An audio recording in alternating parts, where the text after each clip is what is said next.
It began at a secret base, carefully camouflaged in the forest. Inside there was someone speaking. Starting from today, your name is Zero. Inside the base was strictly guarded by soldiers equipped with modern weapons. Behind a closed door, that voice kept echoing. The Sprout organization is your home, your country. It is where you willingly devote everything. Behind that door, there was a laboratory with the most modern equipment, and the researchers were standing there. A young man was being restrained, sitting on a chair. The scientist beside him said, "You must be absolutely loyal to the organization. Everything you do is for the benefit of the organization." He sat there, both eyes tightly closed. On his shirt were written 3 zeros. The researcher's voice continued to echo. "You must not hide anything. The meaning of your existence is to carry out the orders of the organization, ready to sacrifice for the organization at any time." He put his hands into his coat pocket, smiled and concluded, "Even if you are used as a target, you can only obey." The girl beside crossed her arms and continued, "Now, answer my question. Who are you?" His eyes were dull. He asked himself, "Who am I?" He was Han Tu. Before traveling through worlds, he was a hired game player. Going back to his previous life for a bit, at that time Han Tu was the hired grinder everyone hated. At this moment, there was a new order. He was answering the phone. "Don't worry, boss. Tonight I can definitely grind up to platinum. The price is the same." Han Tu wore glasses and gaming headphones. Doing this job was both to earn some money and to relax. On his table there were always cigarettes and soft drinks, along with a very large ashtray. In the game, Han Tu's character had quite beautiful equipment, with a striking name, the old man teasing the arrogant youth. That was his grand name. As soon as he appeared, Han Tu drew attention from others. Someone ran over waving and called, "Is it really you?" Great Master stopped for a moment. That person ran up to Han Tu and introduced himself. "I am Tu Enyo, reporter of Bus Electric. May I trouble you a bit for a simple interview?" He smiled kindly and replied, "Okay." Tu Enyo was quite surprised, thinking. He agreed, didn't expect it to be so simple. The mysterious master who had never had any related news, I thought he liked to stay hidden. Seeing him dazed, Han Tu waved his hand in front and called, Hey, what do you want to ask? I'm very busy." Tu Enyo opened the notebook in his hand and began to ask. This time the achievement ranking was announced. Your rank is 47. As everyone knows, the top 100 are all professional players with outstanding records. May I ask if you intend to become a professional player? He calmly answered shortly with one word, "No," which made Tu Enyo quite surprised. He widened his eyes in confusion. "May I ask you to explain the reason?" Han Tu raised his hand to scratch his face and replied, This is a secret. First let me record something else, then I'll tell you." After saying that, Han Tu stepped forward, close to the camera, looked into the lens and asked, "Decided then, filming angle is here, right?" After that, he exhaled a long breath. Han Tu posed like a shining star, without hesitation spoke to the audience. "Hello everyone. Are you all still troubled because of constant losses in the arena? Still sad because of being killed repeatedly? Hired grinder of the star C level, accepting all gold grinding, level up, revenge, professional service, affordable price negotiable, trustworthy master with over 10 years of experience." As soon as he mentioned the contact ID, Tu Enyo hurriedly gestured. "Cut. Grinding for hire is a banned job. This part can't be recorded." He picked his nose and complained. Again like that. Tu Enyo thought to himself, "Now I know why there's no news about this person." In the outside world, Han Tu took off his gaming glasses, eyes down, complaining, "What's wrong with being a hired grinder? More professional than professional players. This year I've already grinded over 10 accounts, yet still can reach the player ranking." The game he grinded for hire was Star C, a game with hundreds of millions of players online. In the cosmic universe, the maps and scenes were created by the newest optical computing system that automatically formed images from parameters. Truly unbelievable. Han Tu was among the first players. It's been over 10 years now. Every mission, every map, even the position of each stone, he remembered clearly. To him, Star C was more real than the real world. On the phone screen appeared the message, "Then I'll count on you, Master. The mission is done, checked and transferred. I saw it. Thank you, Master." Han Tu boredly looked at the computer. The next order is grinding for a new account. This one is easy. At the same time, the ting-ting sound rang, account plus 1,000 yuan. He continued his daily work, put on the gaming glasses and said, "Let's work." Before that moment, Han Tu still thought life would keep passing by blandly like that. He logged in and muttered, "New character, start as usual." In the main city, a dazzling light appeared, along with the announcement, "Experimental specimen number 24 has injected Valkyrie solution. Reaction time 2 minutes 45 seconds. When he opened his eyes, he found himself lying on a hospital bed, surrounded by many wires connected to his body. Along with a bolt of lightning striking down, it was a notification, confirming the specimen is still alive. Immediately, the alarm sirens wailed non-stop, together with flashing lights. Han Tu looked at his palm, quietly realizing the alarm sound, the burning smell. He raised his hand to rub his head, too painful, muttering in confusion, "Where is this?" A man in a lab coat hurriedly ran out, shouting loudly, "Go inform Lady Hela. The experimental subject has revived." Hearing that, Han Tu immediately asked himself, "Experimental subject? Are they talking about me?" He took the intercom and ordered, "Call the guards, come immediately to restrain the specimen." The laboratory door opened. The guard team rushed in with guns quickly. He saw them and couldn't help wondering, "Guards, isn't it starting as usual?" Han Tu jumped up, muttering to himself, though not knowing what happened. In this situation, running is right. But as soon as he got off the bed, he met a guard ready to attack him. The weapon was deployed. Han Tu immediately raised his hands, crossed them to block. At the point of impact appeared small electric sparks. His face turned pale, thinking anxiously, "Not right. This pain, it's 100%. Han Tu frowned in confusion. Wasn't the game's pain limit 40%? In this case, it should have forcibly disconnected already. Before he could understand the situation, the guard behind him raised the red stick to strike again. Then, after the sound of impact, came a voice commanding, "The specimen has been restrained. Lock him up. Threat neutralized." The sound of the prison door slowly closing echoed. Han Tu sat there mumbling, "What the hell is going on? Really haunted?" In front of him appeared the system screen. Han Tu guessed. The game console that just cost 300 yuan to repair broke again, and it even said half-year warranty. Totally unreliable. Forget it. Anyway, it's a new account. Delete and restart is fine. He scrolled through the screen once. His calm face suddenly turned worried. Han Tu sweated, realizing there was only the attribute panel, no logout option. His information appeared, civilian level 1, no attribute points, from 1 to 2, mortal, health 23/30, fracture, stamina 36/36, specialties, speed increase 10%, learning and crafting, low-level mental endurance, decisive will, no skills, no potential points. Han Tu continued scrolling down, race human golden carbon, NPC model version 1.0, total level 1. Another line appeared, human, gold, NPC, countdown to beta version 1.0 launch, 358 days 1. He looked at the mirror thinking, NPC model, version 1.0, before the official release, wasn't that more than 10 years ago? Han Tu's face appeared clearly in the broken mirror, but his hair color was different, and younger than in the real world.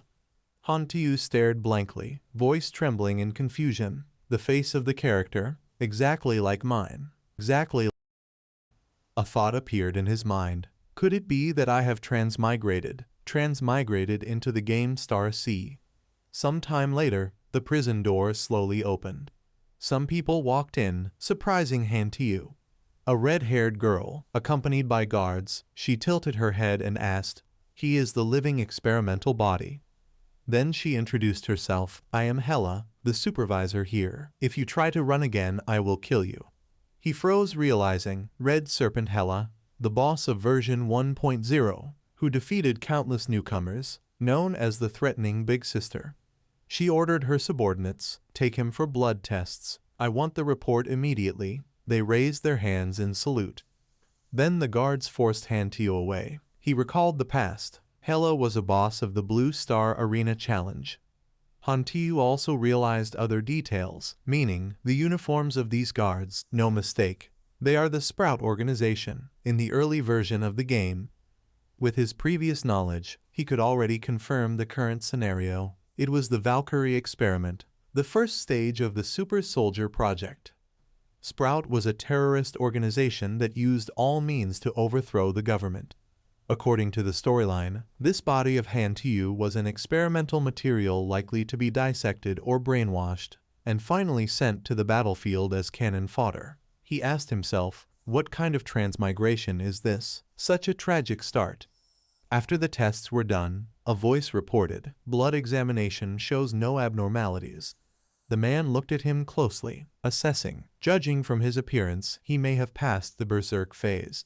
He was Dai Heen, standing there rubbing his chin and continuing. The main function of the solution is to stimulate the brain. Should we open his skull to check brain activity? Hela immediately refused. No. Meanwhile, Han Teo confirmed his assumptions were right. She continued, he is the first surviving experimental subject. Temporarily do not use destructive methods. Dai Heen was not pleased, replied indifferently. Fine then, observe first. Hela added, for safety, send him to brainwashing first. He thought to himself, here it comes, as expected. Brainwashing, this time I'm done. Han Teo muttered, now I'm only level 1, not even considered a chick. The guards here are all level 5 to level 8. He looked at Hela, not to mention Hela is a boss level, no chance of winning. Han Teo was desperate, escape impossible. More importantly, how to resist brainwashing. Think fast. At that moment he saw something that made his eyes widen. Han Teo had seen something on the bookshelf. Looking at the books, he thought, got it, the research material shelf of the researchers. Then, Han Teo tried to raise his hand. He took a book from the shelf. 2 guards immediately pointed guns at his head questioning, what the hell are you doing? Don't move. Dai Heen raised his hand, loudly stopping them. Wait, see what he wants to do. Han Teo sighed thinking, the gamble was right. As long as I show no aggression, being the first successful subject is my life-saving charm. Right after that, under the guard's watch, he opened the book to read. In front of Han Teo appeared a small screen with content, Basic Mechanical Concepts of Tom. You have started Basic Mechanics Theory. He widened his eyes thinking, it really worked. The screen showed a loading bar. Though an NPC, he still carried the character's attribute panel and reincarnation system. Han Teo could level up like a player. Hela and Dai Heen were quietly observing. He told himself, stay calm. Whatever I do, they'll only think it's the specimen's learning behavior. Han Teo focused on studying the book he just took from the shelf.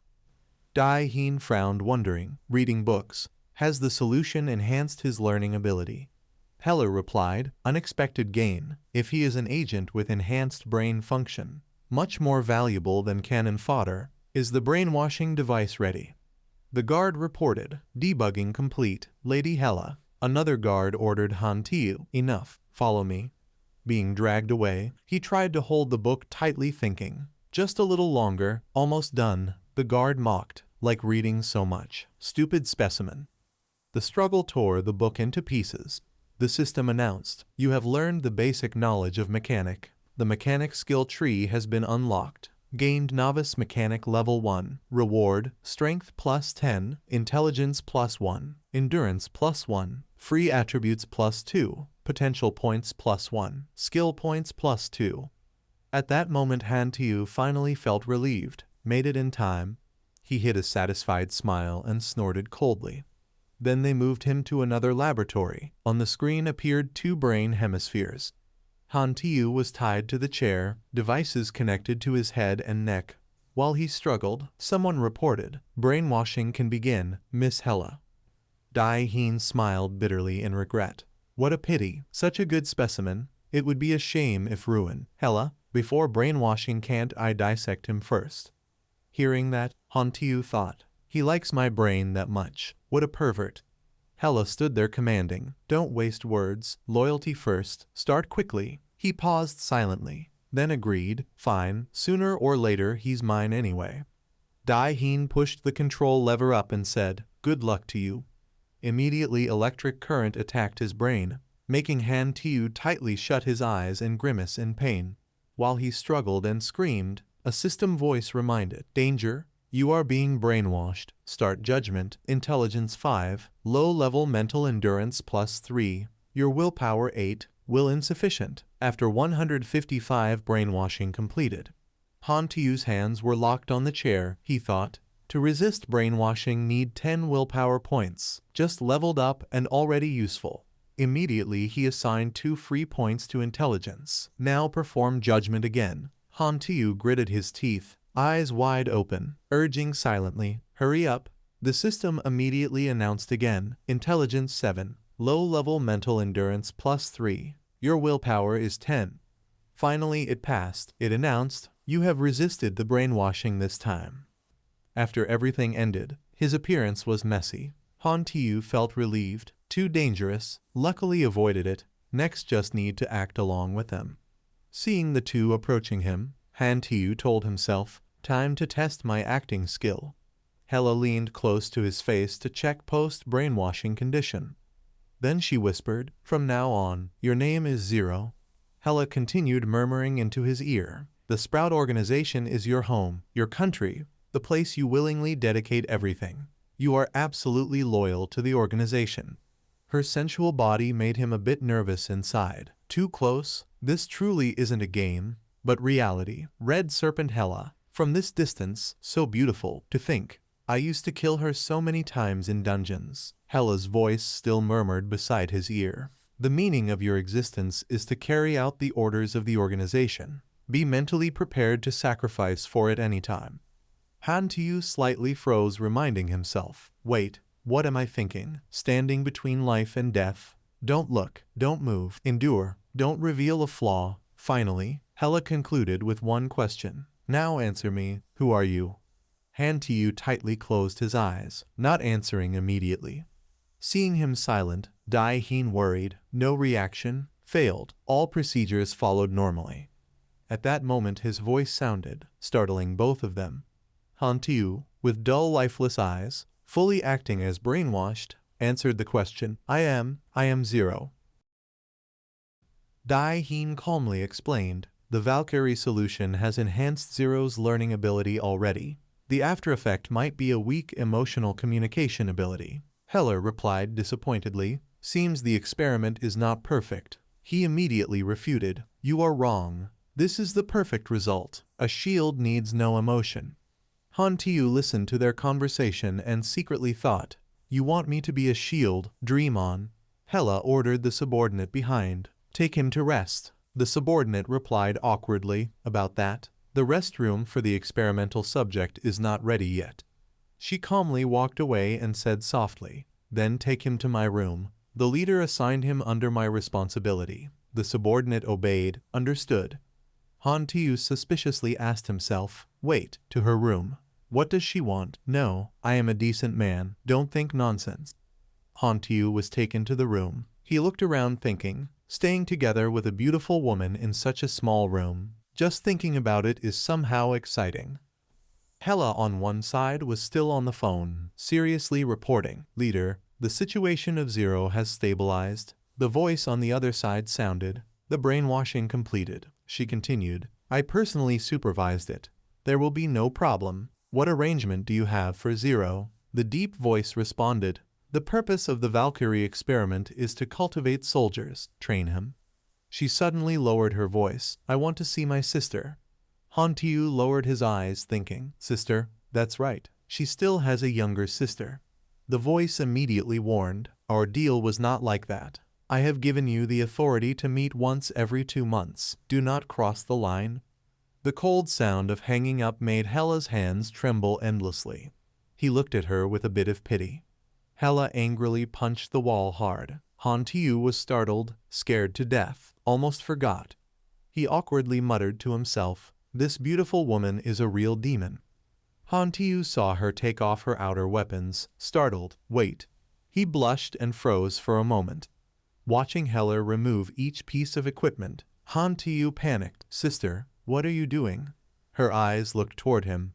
Han Tu quickly turned away, muttering, Calm down, oh God. Watching Hela nakedly approach him, he was flustered. Don't do like that. Han Tu held himself together. Endure. If she finds out I am not brainwashed, I am done. It's just a woman's body. Why panic? He gripped his thigh tightly to stay awake. Seeing Hela's back as she walked away, he thought happily. Luckily no flaw revealed. Damn, almost died. Hela, unguarded, fell asleep. Han Tu looked at her back, puzzled. Wait, there's only one bed. Why does this look like a gal game scene? He sighed and climbed onto the bed, muttering, No choice, have to share one bed with her. Before he could get comfortable, Hela kicked him off the bed. He lay on the floor muttering, and they call this gal game. Training area, Hela sternly ordered. Starting from today, you must train shooting and wrestling skills every day. She threw him an armor and ordered, Put it on. Hela moved swiftly on the training ground. One kick made Han Tu spit blood. He exclaimed, Too fast. She forcefully pulled his hand up. Han Tu was dragged forward and broke into cold sweat. Hela struck another blow at him. Seeing Han Tu lying on the ground, she coldly ordered, Stand up, continue. He was continuously beaten by Hela without mercy. The system screen appeared before Han Tu. Hela level 30 teaches you basic wrestling. Current progress 5%. He smiled secretly, as expected. My attribute panel, though NPC type. I can level up like a player, learn skills. I am someone with an NPC panel. Han Tu's eyes became determined. Just wait, I will, as I once did, become the strongest in this world. The training ground was cold. A figure in the distance shouted loudly, Get up. You can't endure just this much already. Balota spoke sternly. I am your shooting instructor. Also the deputy manager of the base, Balota. He threw a gun to Han Tu and ordered, Inside are 10 training bullets. Hit all the targets in the head for me. Han Tu looked at the target ahead, confused. This is a moving target. It's this hard right from the start. This probably needs an Olympic champion to do it. Han Tu continuously fired toward the targets. The bullets passed by without causing them any harm. Han Tu wondered, No way, not a single hit. No wonder, my current attributes are not enough. Too hard to shoot accurately. Suddenly from behind someone stabbed him with a knife. Han Tu held the wound, frowning. It hurts too much. He looked over confused. What's wrong with this guy, suddenly stabbing me? Balota tasted the blood on the dagger and said sternly, Continue. If you don't meet my requirement, I'll stab once. Let's see how much blood you'll lose today. Han Tu clenched his fist and cursed. Are you sick?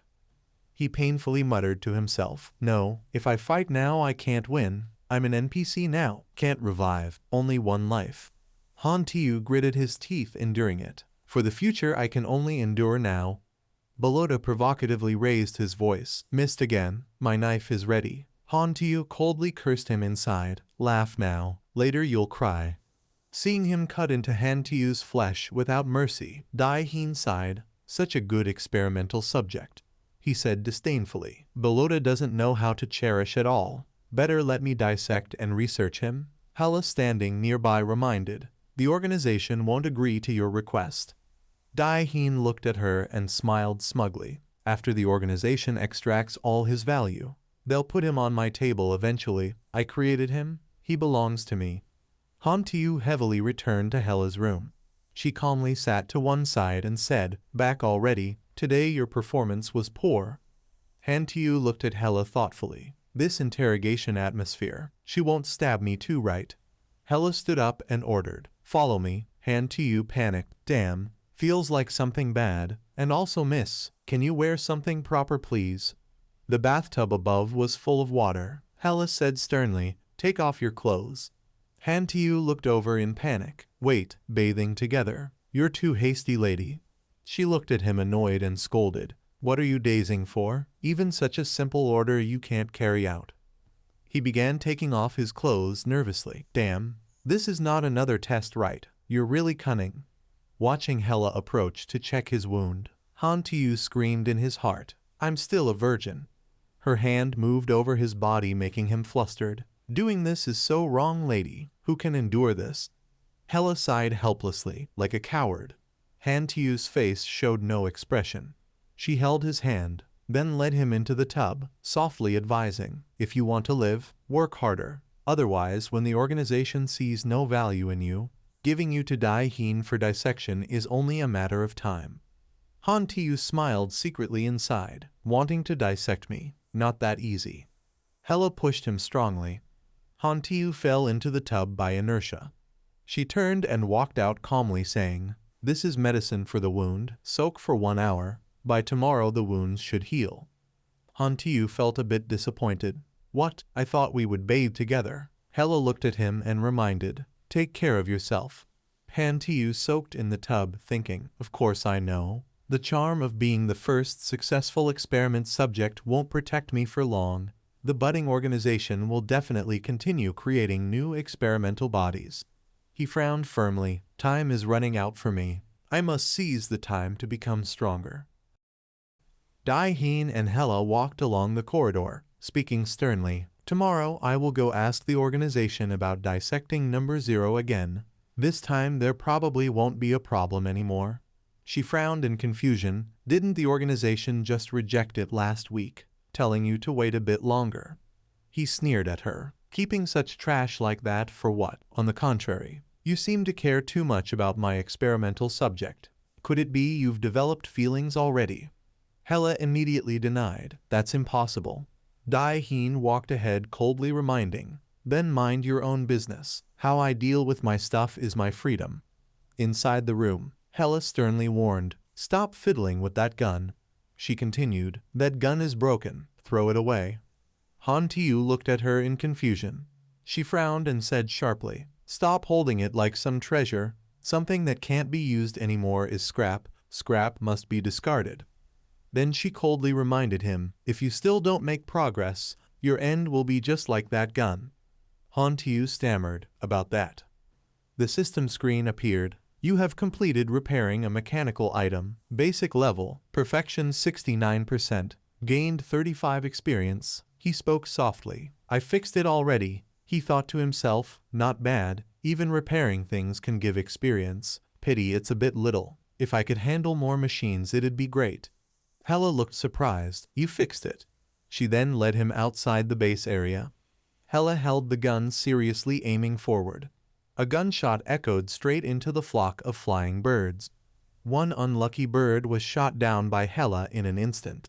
She calmly checked her phone and said sternly, I've reported your situation to the leader, applied for you to have access to the armory. Seeing you like tinkering with machines so much, maybe you can be of some use in that field. Han Tiu thought proudly, completing assembly or repairs can both earn experience. Now what I lack is experience. Being able to enter the armory and handle more weapons means more experience. Night fell, covering the whole base. Hella led him through a narrow corridor. Han Tiu kept glancing around. She calmly introduced, this is the armory of the base. He looked at the weapons inside in amazement. This is the weapon level of the budding organization. So many weapons and equipment. All of them are experience. This much is enough for me to level up several times. Lucky me this time. Seeing him eagerly observing, she continued, it seems you were interested in those mechanical books earlier. Hella turned around instructing, I've prepared some of those inside for you. Read if you want. I'm leaving. Hella undressed and stepped into her room. She suddenly clenched her fist in anger. Hella turned toward him and shouted, I didn't tell you to follow me. He tilted his head in confusion. She gritted her teeth complaining, I've prepared a room for you in the armory. From now on you stay there. After all you're a man, staying together isn't proper. Han Tiu thought awkwardly. Now you realize that, huh? She pointed to the door and ordered, enough, go to your armory room. He walked out disappointed. No way. Living with the beautiful lady only lasted 2 days, and it's over already.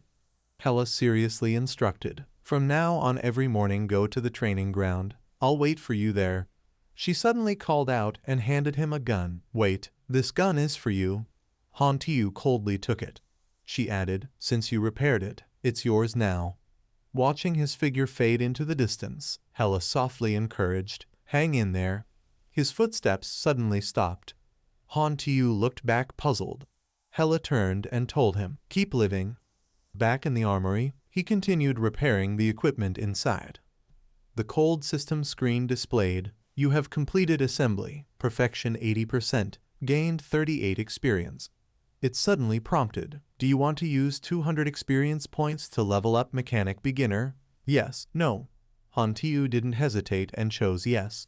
The system immediately announced, "Mechanic Beginner leveled up to level 3, Strength plus 12, Intelligence plus 1, Endurance plus 1, gained 2 free attribute points, gained 1 potential point." He smiled joyfully to himself, as expected, quite promising. 2 days, 3 levels. At this rate, to escape from here, I'll need at most half a year. Thinking about the day of freedom, the corner of his lips couldn't help but rise. By then, no one here can stop me anymore. Hidden among the dense forest, a mysterious circular structure was surrounded by solid iron fences, with clear water reflecting shimmering light and a narrow path leading to a round platform in the center, like a gateway opening to another world. Han Tu, with a painful expression, fell heavily to the ground, wearing light armor, as if he had just been caught in an unexpected and dangerous situation. The one who did that wore high heels. It turned out that person was Red Serpent Hela. She frowned, crossing her arms and scolding. "It's been almost 3 months, and this is all the skill you have." He held his chest where the wound was, feeling uncomfortable, thinking to himself, "How could she know how much skill I have?" She then reached out her hand to pull Han Tu up, and warned, "Lately Dai Heen has requested permission for dissection research several times, although the organization said to wait. They still haven't approved." Red Serpent Hela looked at Han Tu with annoyance and scolded, "Look at you, with this useless attitude of yours." Despite him lowering his head unhappily, Red Serpent Hela still frowned and asked, "How far away is that day?" Han Tu's face was blank, unresponsive, his distant eyes only thinking, "Just as I expected." Later, in the dark space, the light from the ceiling shone down on his working figure. The sound of the engine hummed softly. Han Tu focused on his work. He slightly raised his eyes. Han Tu's awareness of the surroundings was clear. He did not show his emotions, but his thoughts were careful. "Very good. The camera over there has been handled. Looks like the budding organization has determined I am useless, not being watched 24/7 anymore." Then he bent down, reaching for something under the table. It was a tool used for repair. Placing it on the table, Han Tu focused on how to proceed with the next step. Now simple disassembly no longer gives much experience. Recently trying to enhance equipment seems to bring a bit more experience.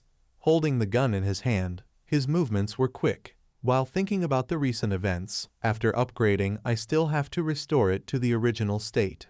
Can't let them know I can strengthen weapons. How troublesome. Suddenly a noise sounded. Han Tu's eyes moved slightly in discomfort toward the source of the sound. His hand opened the box, his gaze full of vigilance following the approaching footsteps. The door opened, a person with black shoes walked in. Experiment subject number 1 entered with several staff members. He crossed his arms and sneered, "The organization is very disappointed in you. From today on your resource supply will be reduced by 80%. Hearing that, Han Tu's expression did not change. His eyes focused on the embroidered emblem on Experiment 1's chest. Then Han Tu thought, "That uniform. So he is Experiment number 1, the second survivor after me?" He leaned on Han Tu's shoulder and mocked, "I heard you were the subject before me. The organization spent a huge amount of resources on you." Experiment 1 looked down at Han Tu's table and mocked, "Yet all you can make are these pieces of junk." Not only that, he grabbed Han Tu by the collar. Despite Han Tu's unpleasant expression, he sneered, "Truly a useless failure." He continued to mock, "The organization letting me replace you was the right decision."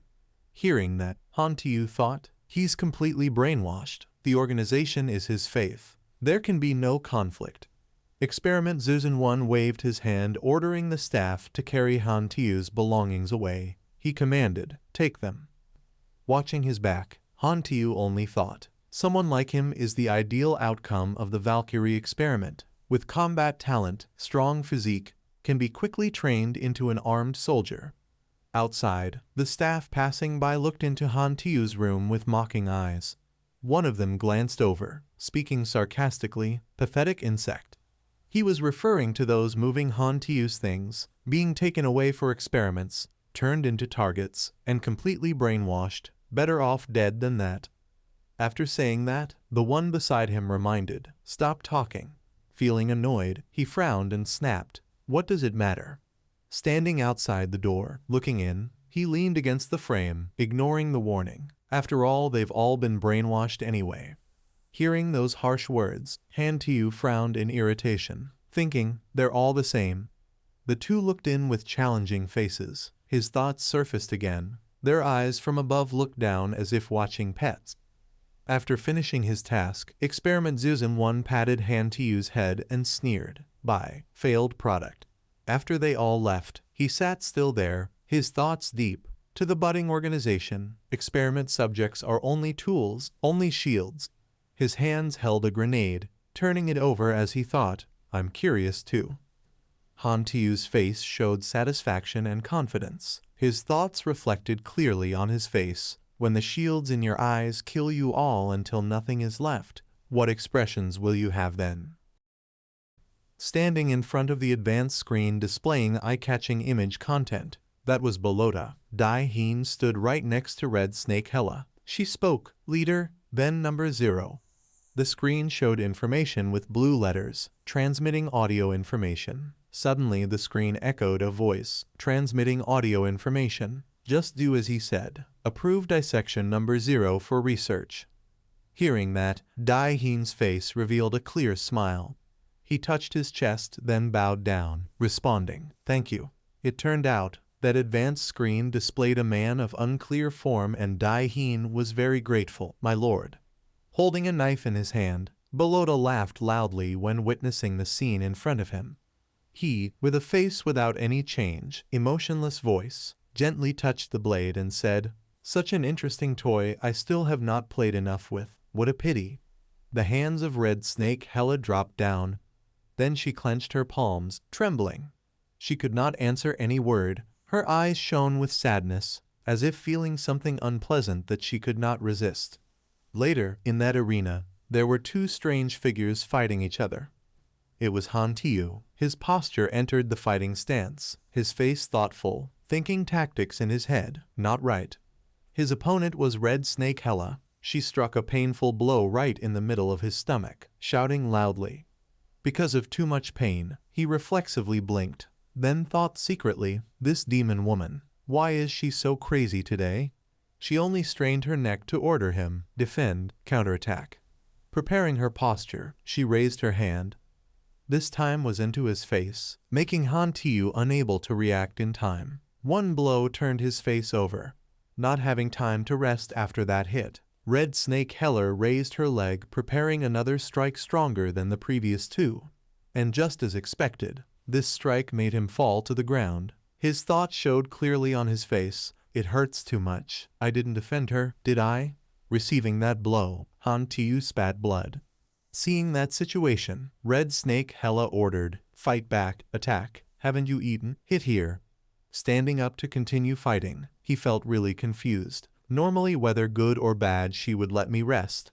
But his legs were shaking even though he still wanted to fight. This time, he actively advanced. His fist clenched, jumping toward Red Snake Hella, who was in defense. She focused greatly, put her hair back as if preparing to receive that blow.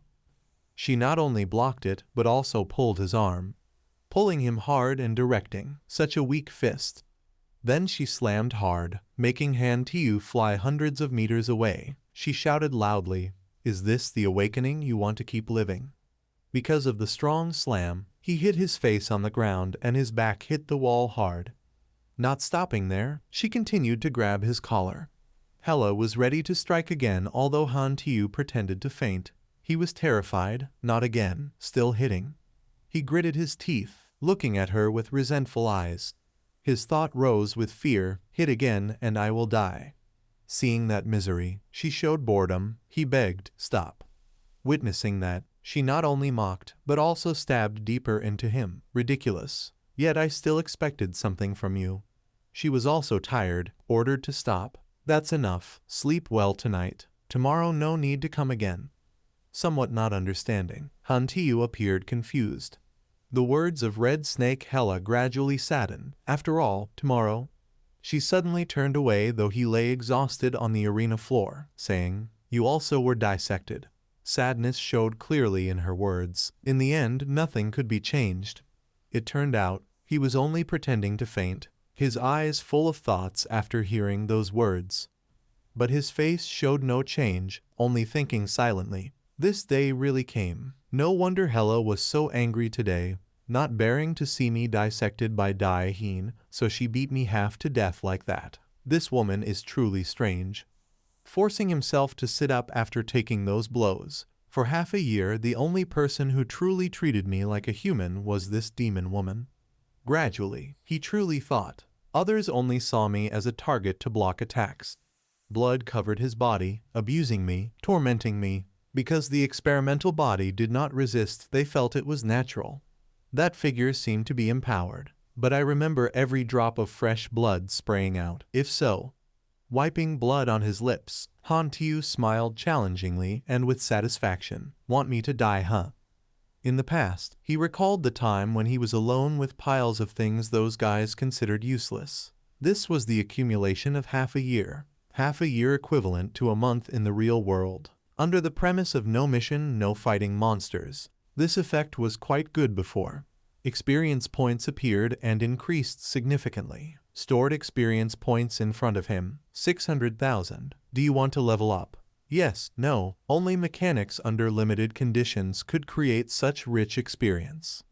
Or level up. A character can have unlimited classes, but every 20 levels is a bottleneck. Need to complete advancement mission to continue leveling up. Beginner mechanic level up to level 10 max, strength plus 30, intelligence plus 1, endurance plus 1. Receive 2 free attribute points, receive 1 potential point. Change profession. Lacking required condition. Advancement mission level 20, advanced mechanic system.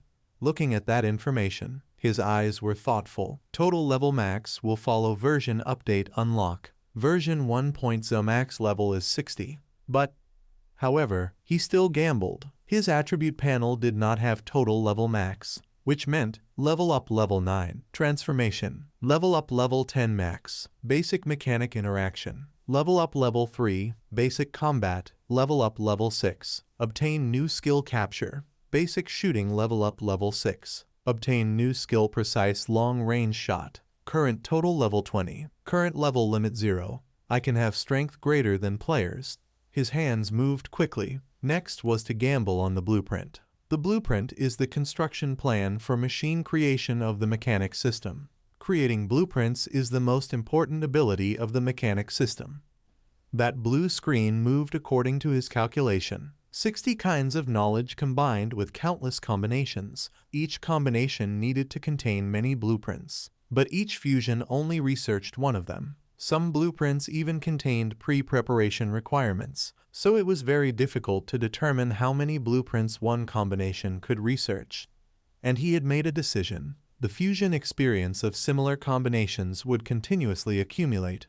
Even if not creating new blueprints, experience would not be returned, so it was also called betting on blueprints. Do you want to fuse? Confirm. The screen displayed information. Fusion successful. Congratulations, you researched Swallow Wing Gear. But it seemed mistaken, Han Tiu said. Not this one. Finally, the screen succeeded. Fusion successful. Congratulations, you researched Biological Prosthetic Arm. But this time it also seemed failed. His face frowned. Damn, all the trash blueprints came out. Not this either. Clenching his fists angrily, he gritted his teeth. Almost out of experience. Last time, bet once more. Hurry up. He pressed select. Han Tiu was sweating all over, fearfully visible. The screen announced, fusion successful. He slammed the table excitedly, shouting loudly, got it. And that product appeared. It was a robotic hand. It stuck tightly to his arm. The screen announced, "Congratulations, you researched lightweight power arm." Han Tiu was ready, his face full of serious threat. "I will let you know what it means to play with a tiger. To play with a tiger." The scene shifted to the sky above the base. A helicopter appeared, slowly descending. Hela stood there with her arms crossed over her chest, along with her people, looking up and waiting. After a while, a group of people stepped out from the helicopter. The man at the front, with a long scar on his face, spoke. "Squad 3, I am the captain, nicknamed Silver Blade." While he continued speaking, giving orders to move the Valkyrie experimental squad, Hela directly skimmed past and interrupted. "However you like. There are forest vehicles in the vehicle warehouse. Helicopters I requisitioned. Do not delay my time." As soon as the words ended, she quickly let the helicopter take off. Han Tiu hid to the side, frowning and looking up at the sky. Every 2 months Hela has a day she is not at the base. Today, as before, she left early. Very good. She's gone. If Hela were still at the base, even now I would not be able to retreat fully. He slowly stepped down the stairs, thinking to himself, the time has come. All patience and preparation are for today. Han Tiu's face showed full determination. Today I must escape from these confined days. Very soon Dai Heen's men will take me for dissection. Thinking of this, he smirked. Today is both an end and an opportunity. Suddenly, Han Tiu froze in front of a piece of paper. What is this? Inside was a picture of Hela and the white-haired girl. This is Hela's sister, Aurora. She also possesses powers, but her power is very different from Hela. It is an auxiliary healing ability, even capable of prolonging life, revival from death. At the end of version 1.0, the novice will dissect Aurora, use her flesh to create countless medicines, even more effective than the second life. This directly drove Hela mad, turning her into a death goddess feared by all later. At this time, the system panel appeared with an audio notification. Inside was a note with several lines, suggesting a mission. Hela has a past she does not want anyone to know. Is she truly loyal to the novice organization? You have grasped the clue. Continue to investigate. Maybe. After reading the information, Han Tiu closed his eyes to calculate. Then he muttered to himself, if she has expectations of me, then this time, let me do something. At this point he pressed select on the system. Unexpected gains could be obtained. Of course you can refuse. Do you accept this mission? Yes. At this moment suddenly a loudspeaker announced, experimental subject number 0 obey orders. Immediately go to the central hall to await orders. The central hall guards bring number 0 to my private laboratory immediately. Han Tiu speculated in his heart. The voice of Dai Heen. Thinking of this, he quickly put away the photo and continued, Aurora, this matter will wait until I escape here. Han Tiu stood behind a wall, frowning to peek. On the wall was a surveillance camera, monitoring the base every second. After scanning, he thought to himself, the whole base is full of cameras. In such a web, any foolish action is seeking death. Han Tiu stepped forward, thinking, if so, the control room is the first target. Identifying the location, Han Tiu moved quickly. Soon, he stopped at the control room. After a period, coughs echoed from the control room. The staff lay there, covered in blood. Han Tiu alone had dealt with all of them. After clearing the obstacles, Han Tiu frowned in satisfaction. Very good, the watchful eye above has been eliminated. He left the control room, calculating in his mind. Next is the damn Dai Heen. The clock slowly ticked. 20 minutes later at Dai Heen's laboratory. Someone said from inside, Doctor, number 0 has arrived. Dai Heen said in a deep voice, bring him in. Immediately the door burst open. Han Tiu's footsteps appeared. He pushed his glasses up, looking out with a delighted expression, my precious.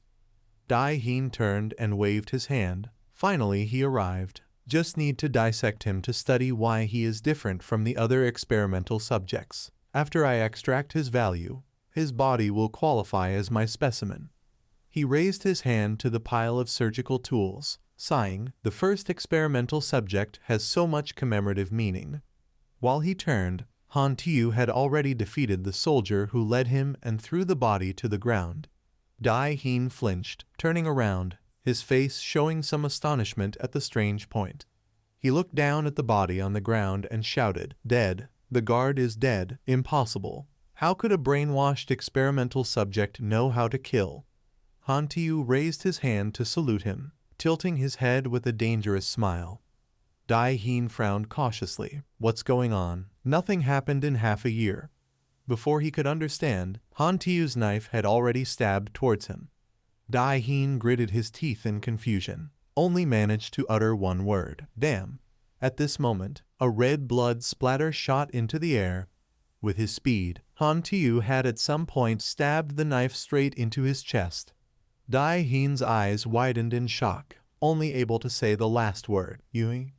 Then he glanced at the surveillance camera in the corner. Han Tiu casually exhaled a sentence, "Give up. The people in the control room are all dead." Dai Heen collapsed, holding the wound on his chest, coughing several times. His hand tightened slightly, blood continuously flowing. Blood spewed from Dai Heen's mouth as he spoke. "All these half a year, you've been pretending." Han Tiu smugly smirked, asking, "Otherwise what?" He looked at him full of doubt. "How could it be? Everyone was deceived by you." Hearing that, Han Tiu just curled his lips in contemptuous smile. Then, he raised the knife in his hand to confirm, "In this world, nothing is impossible." A slash cut down strongly where Dai Heen was kneeling. His pupils contracted, staring up in fear. Han Tiu gritted his teeth, determined to finish the job. A long gash appeared on his back from the slash, blood gushing continuously. Dai Heen collapsed on his knees, hands dangling, body drenched in red blood. His body fell heavily to the ground, still stubbornly refusing to believe. How could this be? Dai Heen's voice stammered, speaking each word with difficulty. "I am the one who created you." While Han Tiu stood there with cold, sharp eyes looking at him without emotion. After that, Dai Heen's body and the soldier lay sprawled in the red pool. The soldier's clothes had been stripped off. Han Tiu held the card in his hand, thinking to himself, "Dai Heen's restricted access card has fallen into my hands. In this entire base, only 3 people's identity cards can open the doors. Dai Heen is one of them." He rubbed his chin, thinking, "If I arrogantly take the card to open the door, there will be no way back. In 10 seconds it will be game over." Thinking of this, he began to disguise himself as a guard. A smart person like me could never do such a stupid thing. In short, the plan is to cut off the transmission and seize a few hours of free time. Han Tiu continued to think while someone paid attention. "The signal transmitter is on the 3rd floor underground. I need the mechanical arm to break the wall. Must go to the 2nd floor to get the mechanical arm first. The people who are most impressed with me in this base are only Hela, number 1, Dai Heen, Balota. For now 2 of them are not at the base. Dai Heen is dead." He calmly walked past the other soldiers. The others, even if they saw him, would not pay attention. Just don't encounter Balota. Suddenly someone placed a hand on Han Tiu's shoulder and asked, "Which squad are you from?" Balota frowned in doubt. "Never seen you before." Han Tiu froze, sweat gradually pouring out, full of worry. He lowered his head and pulled his hat down, feeling flustered. "No way, meeting this old man again." Then made up an identity. "I am new, Unit B." Balota was still suspicious and questioned, "When did the new person arrive?" "I didn't know. Seems I have heard your voice somewhere before." He held his gun and directly demanded, "Raise your head so I can see your face."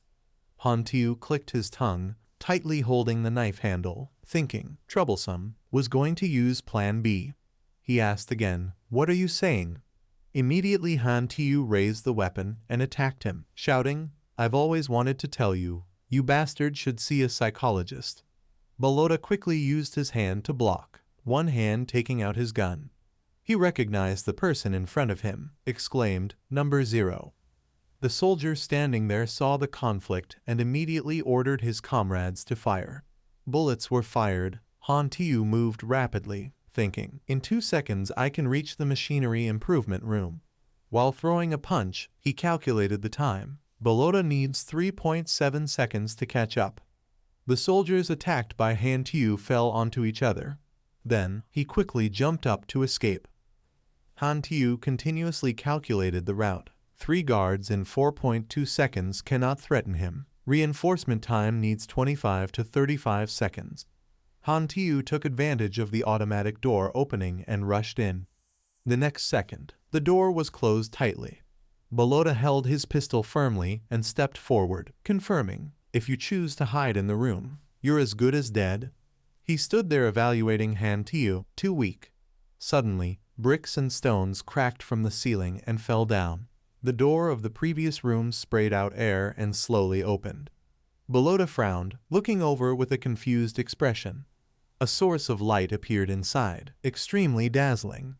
Balota's pupils contracted in shock and astonishment. Han Tiu appeared, knocking all the people away. He, in full machinery gear, threw a punch full of tremor. Balota gritted his teeth, sweating, asked in astonishment, "What is this?" Han Tiu in a flash arrived in front of him, smiling, replied, "You can die now, Balota." Immediately after, his hand punched down strongly. The extremely powerful punch hit Balota's chest directly. After the strike, his face changed color. Blood seeped from the corner of his mouth. Veins bulged in his eyes. Han Tiu's eyes were sharp, focusing all force into his hand and pushing hard. The mechanical arm punched through Balota's chest. He only managed to utter 3 words. How could this be? He seemed unable to believe his own eyes. Only met with Han Tiu's murderous gaze. His heart was now in the mechanical hand. Then, Han Tiu pulled it out of his chest with a single move. Dust gradually cleared. Balota lay on the ground with a hole in his chest. Han Tiu's face was also smeared with fresh blood, somewhat indifferent. He stood there, clenching his hands, murmuring, "Half a year, 420 knives." Han Tiu lightly stepped forward, murmuring, "Now really want to hear him speak." His eyes were indifferent, answering his own question. The feeling of karmic retribution from when he stabbed others, only regrettable. He has no chance for that. The warning lights suddenly sounded and projected many orange golden beams. The armed men immediately entered. They instantly recognized the man lying face down on the floor had died from a large hole in his back and shouted loudly, "Overseer Balota has been murdered." The alarm board also kept echoing. One person in the squad hurriedly reported to someone over the radio in his hand, "Why is there no response from the control room? Immediately request instructions from Dr. Dai-Heen." Suddenly, a reply came from the other end of the radio. "Team C has discovered Dr. Dai-Heen's body." He heard that and was extremely shocked. The people wearing gas masks quickly entered as ordered. "Do not panic. Flip every tile to find the enemy. Authorized to fire freely. Team A to the armory. Team B check the control room. Team C go to the laboratory to protect experimental materials. Team D guard the main gate." Unfortunately, the door suddenly exploded open, throwing people and making those on the radio panic. What sound was that? White smoke spread increasingly, then gradually dissipated. Others in the squad stared at the radio and asked, "What happened over there?" The other side kept asking, but the people over here were covered in blood and the radio was smeared. "What was that big explosion just now? Answer quickly." At that moment, someone unconsciously picked up that bloodied receiver. It was Han Tiu. He frowned and smiled lightly in response. "Team C here. The target has been wounded and is being contained in the laboratory. But we also suffered heavy casualties. Come reinforce us quickly." The other group then happily replied to him, "Well done, hold on, Team B is on the way." Han Tiu half smiled as if hiding something. Elsewhere, black electric wires were gradually being cut. Many people in protective suits hurried in carrying large guns. Suddenly, the teammate in front, not paying attention, tripped on a wire at his feet, and it was linked to a bomb that had been prepared in advance. He immediately dashed forward and left the explosion behind just seconds later. Broken rocks fell continuously downward. The squad became confused, worried about this incident. "What is happening up there?" That person reached out and ordered his teammates carefully. "A few stay to guard the main gate. The rest follow me up to support our brothers." The whole group responded in unison, "Roger." That person suddenly froze. At that time, 3 people standing inside encountered another who came in, causing the whole group to call out in turn. Hey, why are you opening the door all of a sudden? Not right. How could you open it? Who are you? Hantiu clung to the wall, then smiled and said to them, Bye-bye boys. The group had recognized him. It was Zero, right? He held the white card in his hand and pressed it to the door locking system. Locked. And so those inside were locked in bewilderment, trying to shout loudly, then banging the door repeatedly. Damn, it locked from the outside. Damn it, let it escape. Hantiu went outside, then stood basking in the sunlight with both hands spread wide and exclaimed, Long time no see. He closed his eyes and smiled with relief. The outside air. At that moment, inside a helicopter flying, a voice suddenly spoke loudly. Impossible. How could this happen? It was Hella. She was talking to someone on the phone. Real or fake? You must return to the base immediately. Her hand relaxed on the seat, revealing worry. My sister. The other end of the line did not care and retorted in a harsh tone. Shut up. Do not interfere. You are not qualified to bargain with me. Finally, the phone disconnected. Hella lowered her face, expressionless, turning back to the base. Her gaze briefly showed sadness, and she murmured, Zero. So, all this time was just pretending. The night sky descended with stars lighting the winding road ahead. A man's voice sounded from the rolling vehicle. The road ahead is impassable. Go on foot then. That guy won't make it to the district. Pale gray shoes slowly set down on the dirt, weaving through the few blades of green grass around. The man wearing gold glasses with a cloak billowing in the wind appeared, followed by others dressed like him. Tuan Hung removed his hat and turned to speak. Damn it. They sent our whole night squad to capture a specimen. What an insult. When there's nothing to do, this mission pops up. Brothers, listen. Within 30 minutes, whoever captures that dog gets half a day off. The winding road seemed to show a faint light. Hantiu hid behind a large tree, thinking to himself, they've chased here 3 vehicles. At night like this, find me by faith. Suddenly a bullet flew toward him from somewhere at astonishing speed. Luckily, it only whizzed past his shoulder, then slammed into the trunk, making Hantiu's heart skip. Blood immediately soaked part of his left sleeve. Damn it.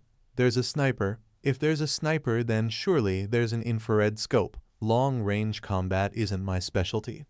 Hantiu quickly forgot the pain and hurriedly moved elsewhere to dodge bullets. I will use the exp and spare attribute points to enhance melee skills, then find a way to close on that sniper. Special forces are well trained, tough nuts. The bullet seemed to tear the wind before it, determined to rush to the target. His hand spread out decisively. It sliced through the fierce gust. He thought nothing further and jumped high with his skilled hand. The sniper also lost all concentration. He cleverly drew a pistol from behind his waist. Seizing the moment, he began to fire. Luckily, Hantiu dodged that bullet perfectly. Hantiu's hand immediately activated. He seemed to channel all his strength into a punch to the midriff, sending him flying, unprepared. He lost balance, his body slammed toward a large tree behind. Blood from his mouth and face began to flow, and then he fainted from the smoky punch. The system suddenly announced, You have eliminated a Night Owl Commando. Received 1500 XP. 3 grenades type 6. Hantiu inwardly rejoiced. Good loot. Now 2 more had discovered him and immediately opened multiple bursts of fire at him. Damn it. The 4th elder got killed by him. Hantiu ran straight on with the announcement, Taste this, you dogs. The big explosion caused those men to panic and scatter. He smiled and the system added, Shoot me, and you'll be placed on the altar to view the stars. You have eliminated 2 Night Owl Commandos, received 3000 exp. Another did not surrender and held a grenade shouting, Throw the grenade and blow him up, brothers. Another explosion roared, burning fiercely bright red. His feet remained planted. Those men pointed guns at Hantiu one by one, looking smug. You dead yet? Suddenly from behind the tree his hand flickered out 4 beams of light. One man accidentally saw it and sweat rolled down his cheek. He shouted hard for his teammates to get down, but a few were unlucky and could not dodge Hantiu's strike. Get down quick. He held up 3 fingers teasingly. Triple kill. The ground was now full of corpses with blood smeared chaotically everywhere. Yet among the wounded one still forced himself to stifle the blood and stand. He gritted his teeth, said, "It's a stingy experimental specimen." Successfully standing upright, he spoke louder, "Could even kill all my brothers." His eyes contained a fierce determination for revenge. In the dark he held a sharp knife and walked slowly forward. Nothing visible except the gold glasses glinting in the moonlight. "You found your own death, kid. Own death." In the silent darkness, only heavy panting echoed.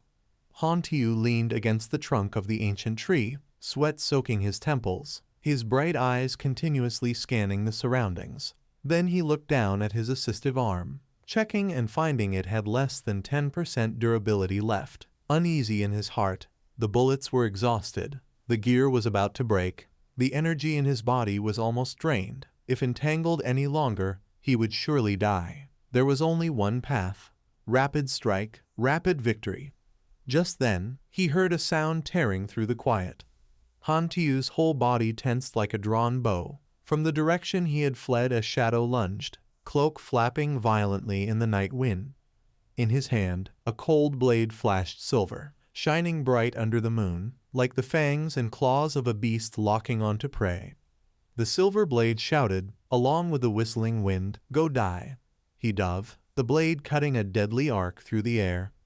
At the moment the steel was about to touch, Han Tiu lowered his body, and with all his strength threw a hammer-like punch into the opponent's flank. He stomped his heel hard to gain momentum. Immediately after, Han Tiu leapt forward to seize the silver blade's body. The two rolled and slammed to the ground with a boom. In the dominant position, Han Tiu pinned the opponent down, but the silver blade resisted fiercely.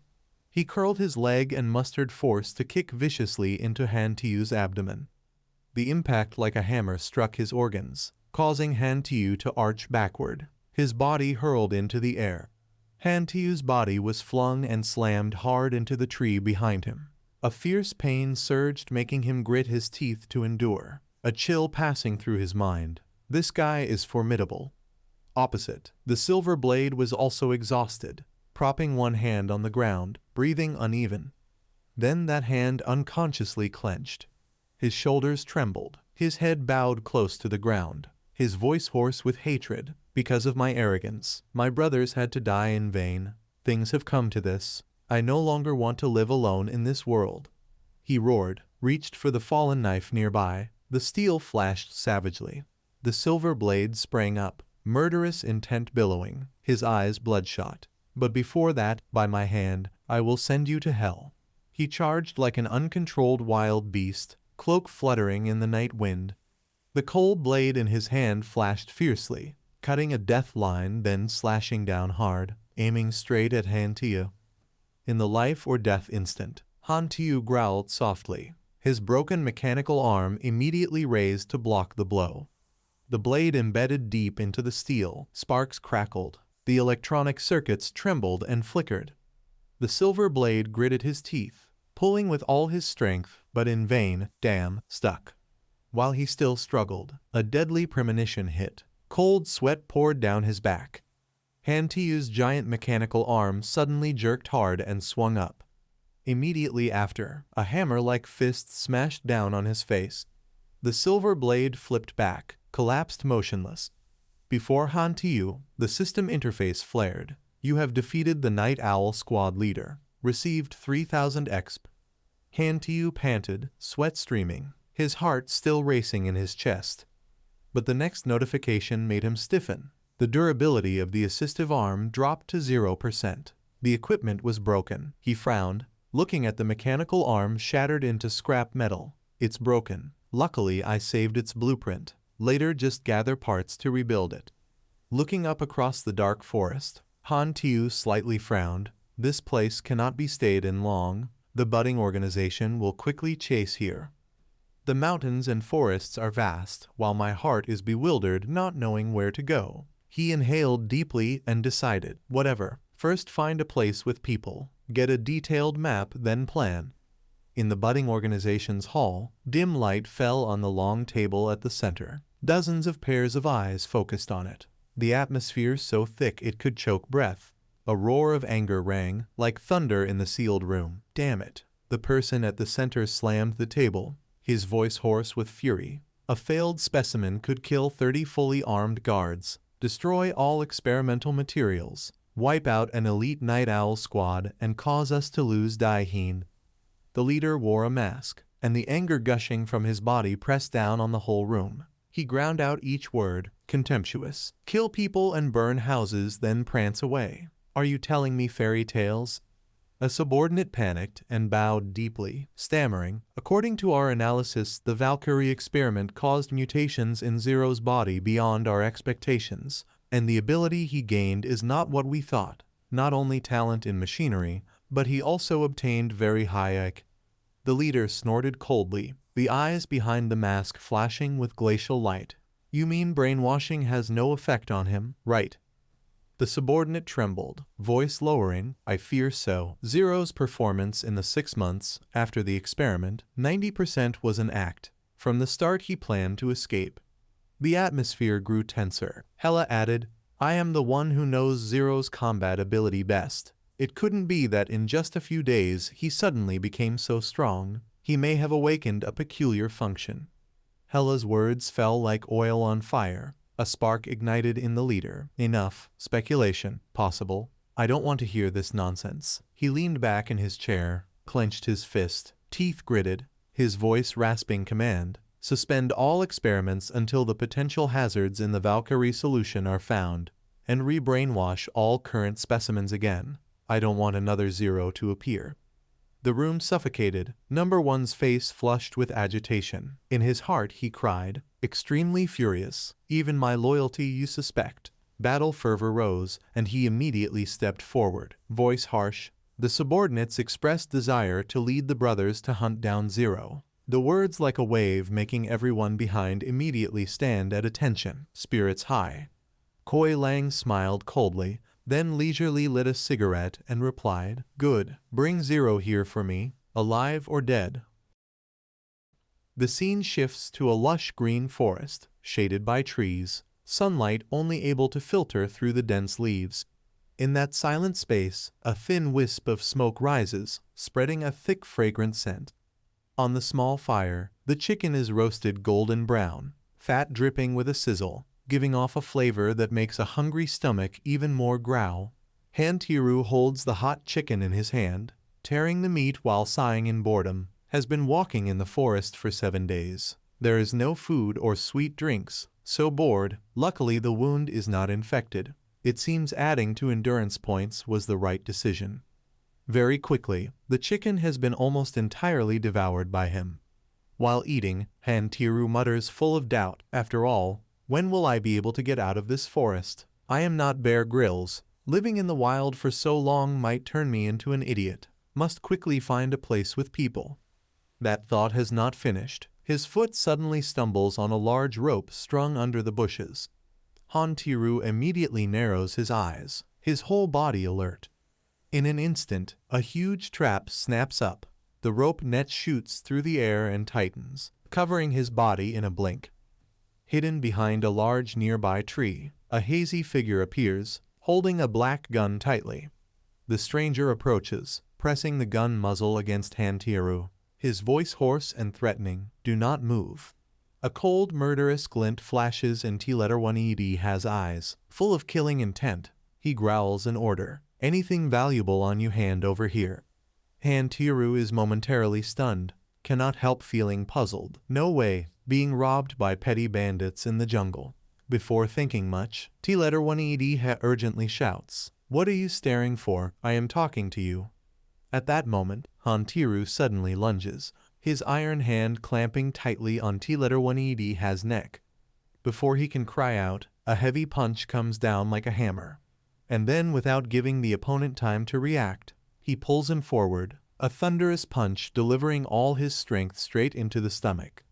Pain compresses to the extreme. T-1 gapes and spits blood, his whole body trembling violently. That fatal blow makes his legs lose all strength, collapsing limp to the ground. T-1 has whole body trembles, hands clasped, face pressed to the ground begging, "Big brother, I have blind eyes and cannot see Mount Tai. I beg you spare me, I know I was wrong." Hantiru squeezes his hand tightly, snatching the gun from him, then frowns and asks coldly, "Only now admit wrong? The muzzle is already bent, and you go out to rob, immediately injuring yourself when shooting. Did you know that?" T-1ED has completely surrendered, folding his hands and stammering please, repeatedly saying, "Was wrong, I was wrong."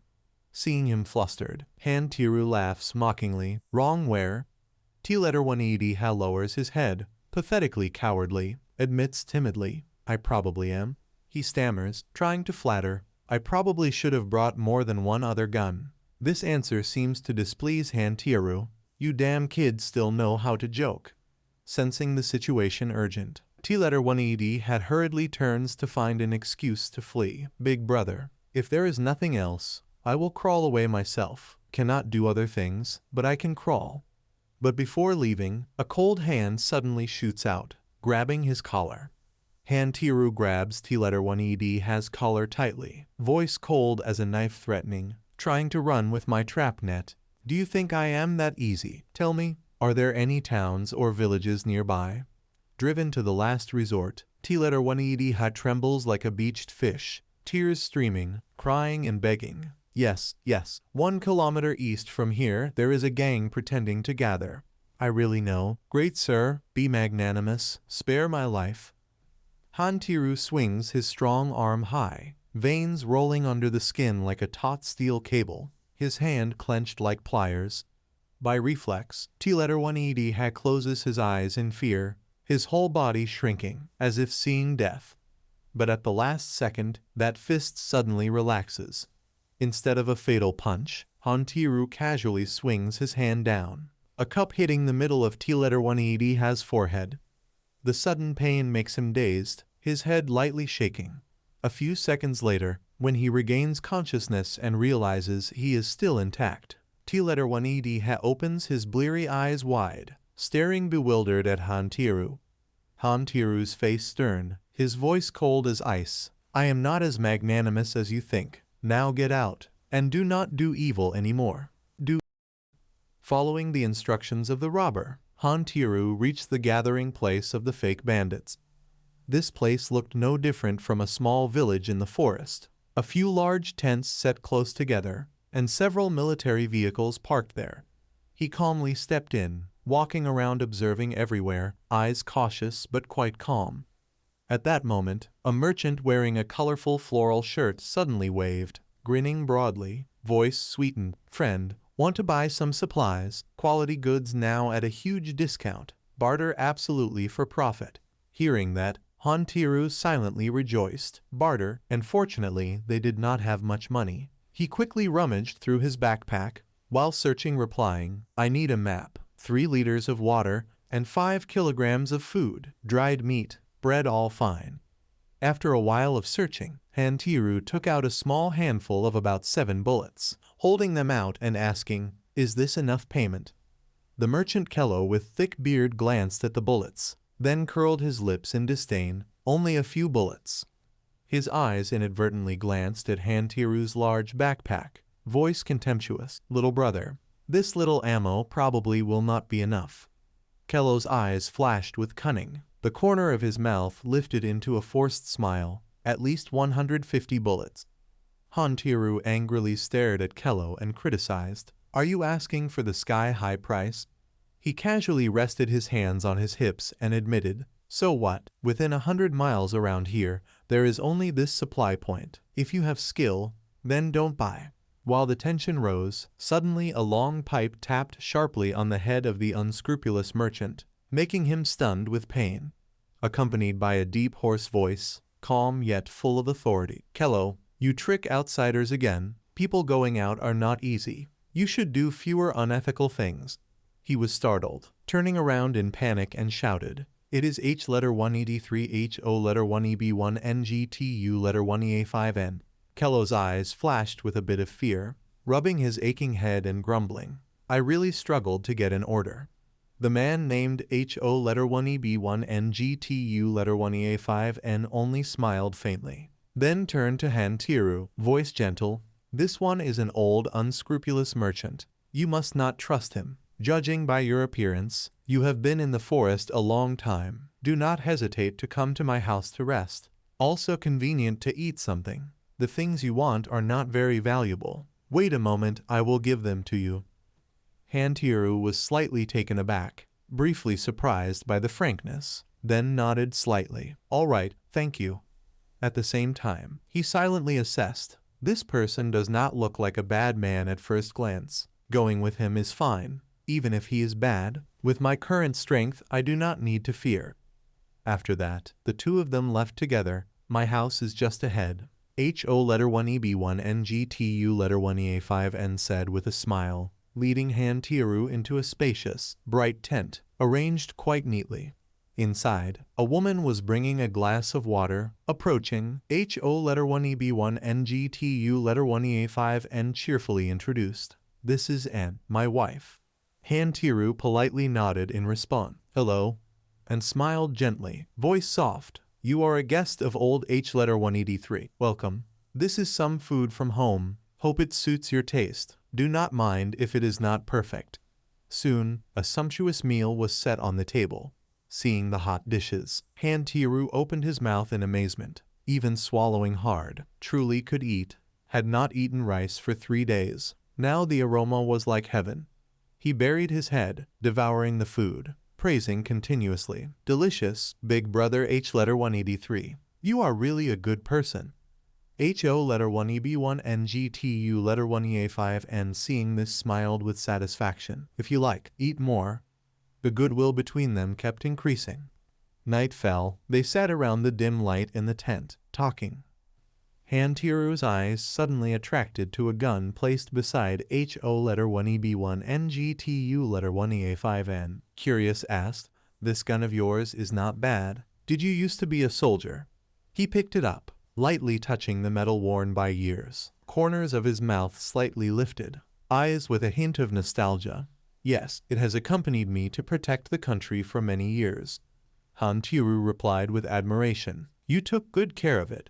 HO letter 1 EB1 NGTU letter 1 EA5N sighed slightly, voice slow as whispering to memories. Anyway, it is an old friend of mine, although now cannot be used. The country was taken over by a great nation. I am just an ordinary man, do not understand what the 6 states or young shoots are, so I do not think I will be involved in war again.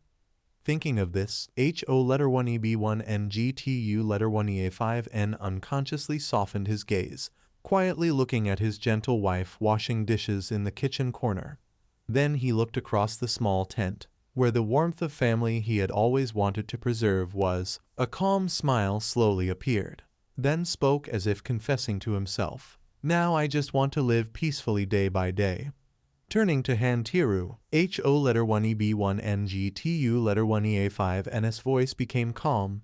It is not early now. Tonight stay at my house to rest. Tomorrow then go. Han Tiru nodded slightly, politely replied, Then I trouble both of you. At dawn, HO letter 1 EB1 NGTU letter 1 EA5N was surprised to see Han Tiru already packed and ready to leave. He asked, So early, leaving already? The young man politely thanked the kindness. I still have a long way to go. These 2 days, thank you both. Han Tiru's gaze inadvertently stopped at a vehicle parked nearby. In the car was the young man from the other day who had blocked the road for petty robbery. Face looking very frightened. He slightly raised an eyebrow, curiously asked, Is he your son? HO letter 1 EB1 NGTU letter 1 EA5N immediately denied. No, he is my grandson. His parents died in the war, now lives with us. Last night he returned late, so I let him sleep in the car. Convenient to watch over you a little. Han Tiru listened and forced a smile, commenting, Truly a spirited boy, big brother. You must worry a lot. HO letter 1 EB1 NGTU letter 1 EA5N sighed slightly, mixed with a bit of irritation. Isn't that so? This boy several times made me angry to death. Without lingering, Han Tiru turned, waved goodbye. I am leaving. Big brother H letter 183. If fate allows, we will meet again. From afar, HO letter 1 EB1 NGTU letter 1 EA5N still called out, "Travel safely. Next time we meet, do not rush like this. Remember to have a proper meal with me." The whole family watched Hantiru's back gradually disappearing. Even Kello came to see him off. The atmosphere had barely calmed when from afar the roar of engines sounded. Two unfamiliar cars slowly drove into the small village. People standing on the cars looked around and said, "Within 100 miles around, only one supply point, 0 is likely here." They walked straight toward Kello and HO letter 1 EB1 NGTU letter 1 EA5N, who were arranging things, tone hostile, questioning, "Hey, you people." Number 1 coldly showed a portrait of Hantiru, his eyes filled with killing intent, voice threatening. "Have you ever seen this person before? This person before?" The booming voice of Number 1 rang out like an axe, striking amid the gathering of the fake bandits, silencing everyone and plunging them into tension. "Asking you one last time, have you ever seen this man?" A scanning gaze swept across every face. HO letter 1 EB1 NGTU letter 1 EA5N stood upright, voice calm but firm. "Never seen him." That answer was like tinder that ignited Number 1's anger. He roared, cursed crudely, then ordered his subordinates, "Damn it. It looks like we searched the wrong direction. Fall back." The soldiers reluctantly turned to prepare to withdraw. But just then Number 1 suddenly frowned, his gaze darting like an arrow to one direction. His look stopped at T letter 1 EB Ha, who was trembling and hiding behind HO letter 1 EB1 NGTU letter 1 EA5N. Number 1 growled, "Bring that brat here." No sooner had the order finished than several soldiers rushed forward. T letter 1 ED Ha was dragged, his face growing even more pale, his hands clutching his shirt. He was searched roughly, but no one dared speak up, and they let Number 1 do as he pleased. Suddenly he pulled a pistol out from T letter 1 ED Ha's shirt. The air tightened like a plucked string. Number 1 raised the gun, his eyes dark, asked slowly as if passing sentence, "This is the gun that 0 stole from Night Owl Squad. If he did not come to this place, then why is it in your hand?" Immediately the whole group raised guns pointing at everyone there, and Number 1 directly put the gun to T letter 1 ED Ha's head and barked, "Confess quickly." He coldly declared to the group, "If you do not speak, all of you will die." Kello sweat poured as he looked at the guns pointed ahead. He hurriedly grabbed the arm of the man next to him and cried out, "Hawing TU letter 1 EA5N, you clearly took him in. How could you say you do not know? Tell us now, do not get us killed." Number 1 did not hesitate, aiming the muzzle straight at him, voice icy, "Speak quickly, where is he?" HO letter 1 EB1 NGTU letter 1 EA5N stood motionless, eyes half closed, silent like a stone. The tension was so great one could hear every breath. Then he slowly opened his eyes, pointed to a direction far away slowly, decisively, as if forced to give up a truth he did not want to tell. Number 1 showed a sinister smile, eyes flashing like a predator seeing prey. "Is being honest early not better, you despicable people?" Yet as he turned his back he immediately spun around, the gun muzzle aimed directly at HO letter 1 EB1 NGTU letter 1 EA5N, his finger twitching on the trigger as if stamping a verdict. "You almost fooled us. Next is the price for deceiving us." The shot rang out sharply, coldness tearing the morning air. Birds in the forest flapped in panic and scattered. Leaves rustled like a tightened string being snapped. Hantiru, walking along the road, suddenly stopped beside a rock. He sat down and gradually sank into thought, his heart in turmoil, his eyelids twitching. He had a premonition that something bad had happened.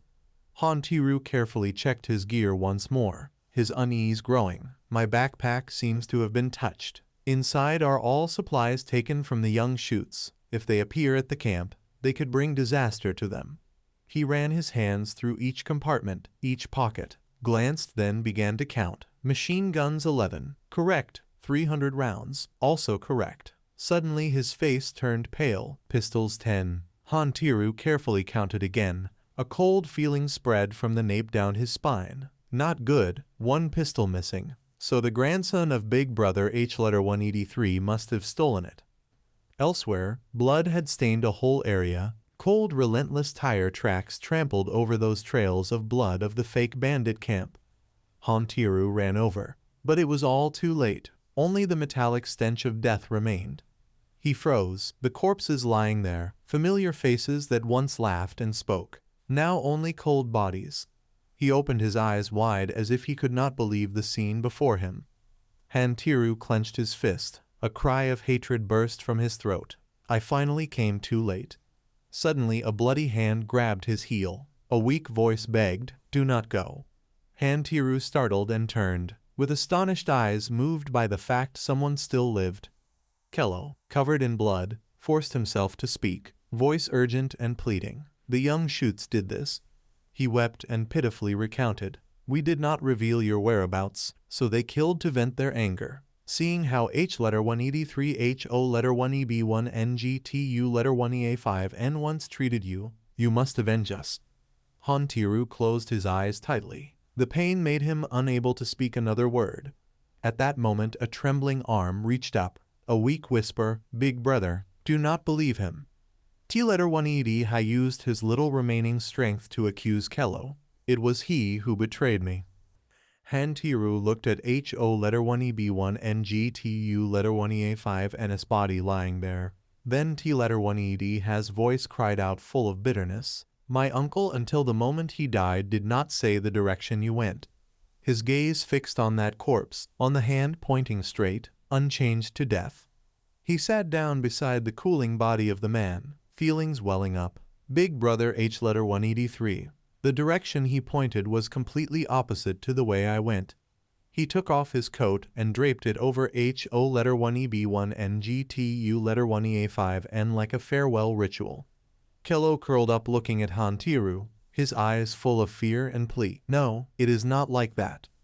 Hantiru slowly stepped forward, without excess words. His hand lifted the gun, the motion calm to the point of coldness. Kello at this point still tried to deny. Friend, listen to my explanation. But he no longer had that chance. Hantiru's tone cut off all excuses. Until death, Big brother H183 would not sell out a fellow like me. Such a man, yet betrayed by you, his longtime friend. Each word like a knife left Kello speechless. Hantiru's voice rang low, eyes dark like blades cutting into the enemy's heart. He raised the gun, the black barrel pressed to Kello's forehead. You vile scoundrel, go down to the netherworld to repent to Big brother H183. In that moment every plea choked in the traitor's throat. A gunshot tore the space, harsh and terrifying. After the gunshot, the entire camp fell into a heavy silence. Only the sound of heavy breathing and the smell of gunpowder mixed with blood remained.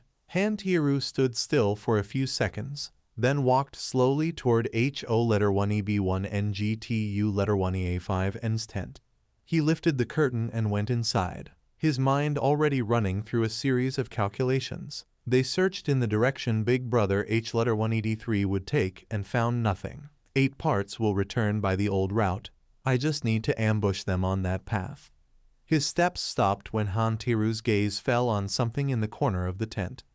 HO1EB1 NGTU1EA5N's gun, lying there like a reminder, the light glinting off the metal and right before his eyes. A system notification flashed, activating an E-level mission, Vengeance, mission requirement, eliminate the entire squad, mission reward, 150,000 experience. A cold smile crossed his lips.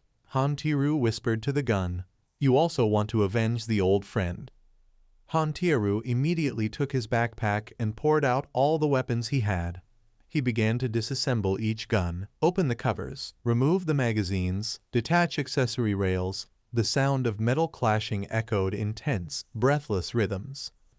Hantiru inspected each part with his eyes and hands, selected components. When everything was ready, he turned to HO1EB1 NGTU1EA5N's gun and assembled the selected parts. Though it was a good gun, it needed some modifications to be better. He also added a sniper scope for extra impact. Finished, Hantiru tightened the last screws. From appearance to sound it was completely different from the original. Immediately the weapon information panel appeared. Enhanced sniper rifle military power. quality, good, basic attributes, attack power 66 to 69, fire rate 1.1 rounds per second, magazine 10 rounds, damage range 450 meters, energy output 37, additional attributes, sensitivity +2, length 0.86 meters, weight 8.3 pounds, auxiliary effect, precision, reduces wind influence, auxiliary effect, penetration, enhances penetration capability. Note, desire for revenge. Han Tiru stepped outside with the reinforced gun in hand, eyes cold, voice cutting like wind. I will make you regret this. The sky gradually lightened, the moon high, shadows of military vehicles still rolling in pursuit. He hid on the hillside, back against an old tree, hands gripping the gun, observing every movement of the troops below like a hunter measuring the prey's breath. In the lead vehicle, number 1 sat, eyes flashing cruelty through the windshield, voice smugly affirming, no sign here, it must be the opposite direction, let's see how long they can run. Suddenly a loud noise came from among the moving vehicles causing chaos. Number 1 leapt up, pressing his face to the window, asking the driver impatiently, what happened? The subordinate, sweating and wary, replied, seems like a tire blew. Hearing this, number 1 frowned and scolded sharply, how can a tire blow? Must be a bullet. Then immediately shouted, giving urgent orders, turn around. The armored vehicle drove straight through, quickly approaching the target. From the forest, Han Tiru suppressed a triumphant smile. Everything went as planned. Immediately after, a sinister smile appeared on his lips. Inside he silently praised, precise tactics, but too predictable. Then a series of lightning-fast shots came from unknown directions. Bullets hit the tires, rubber tore with screeching, then exploded in succession, one vehicle after another.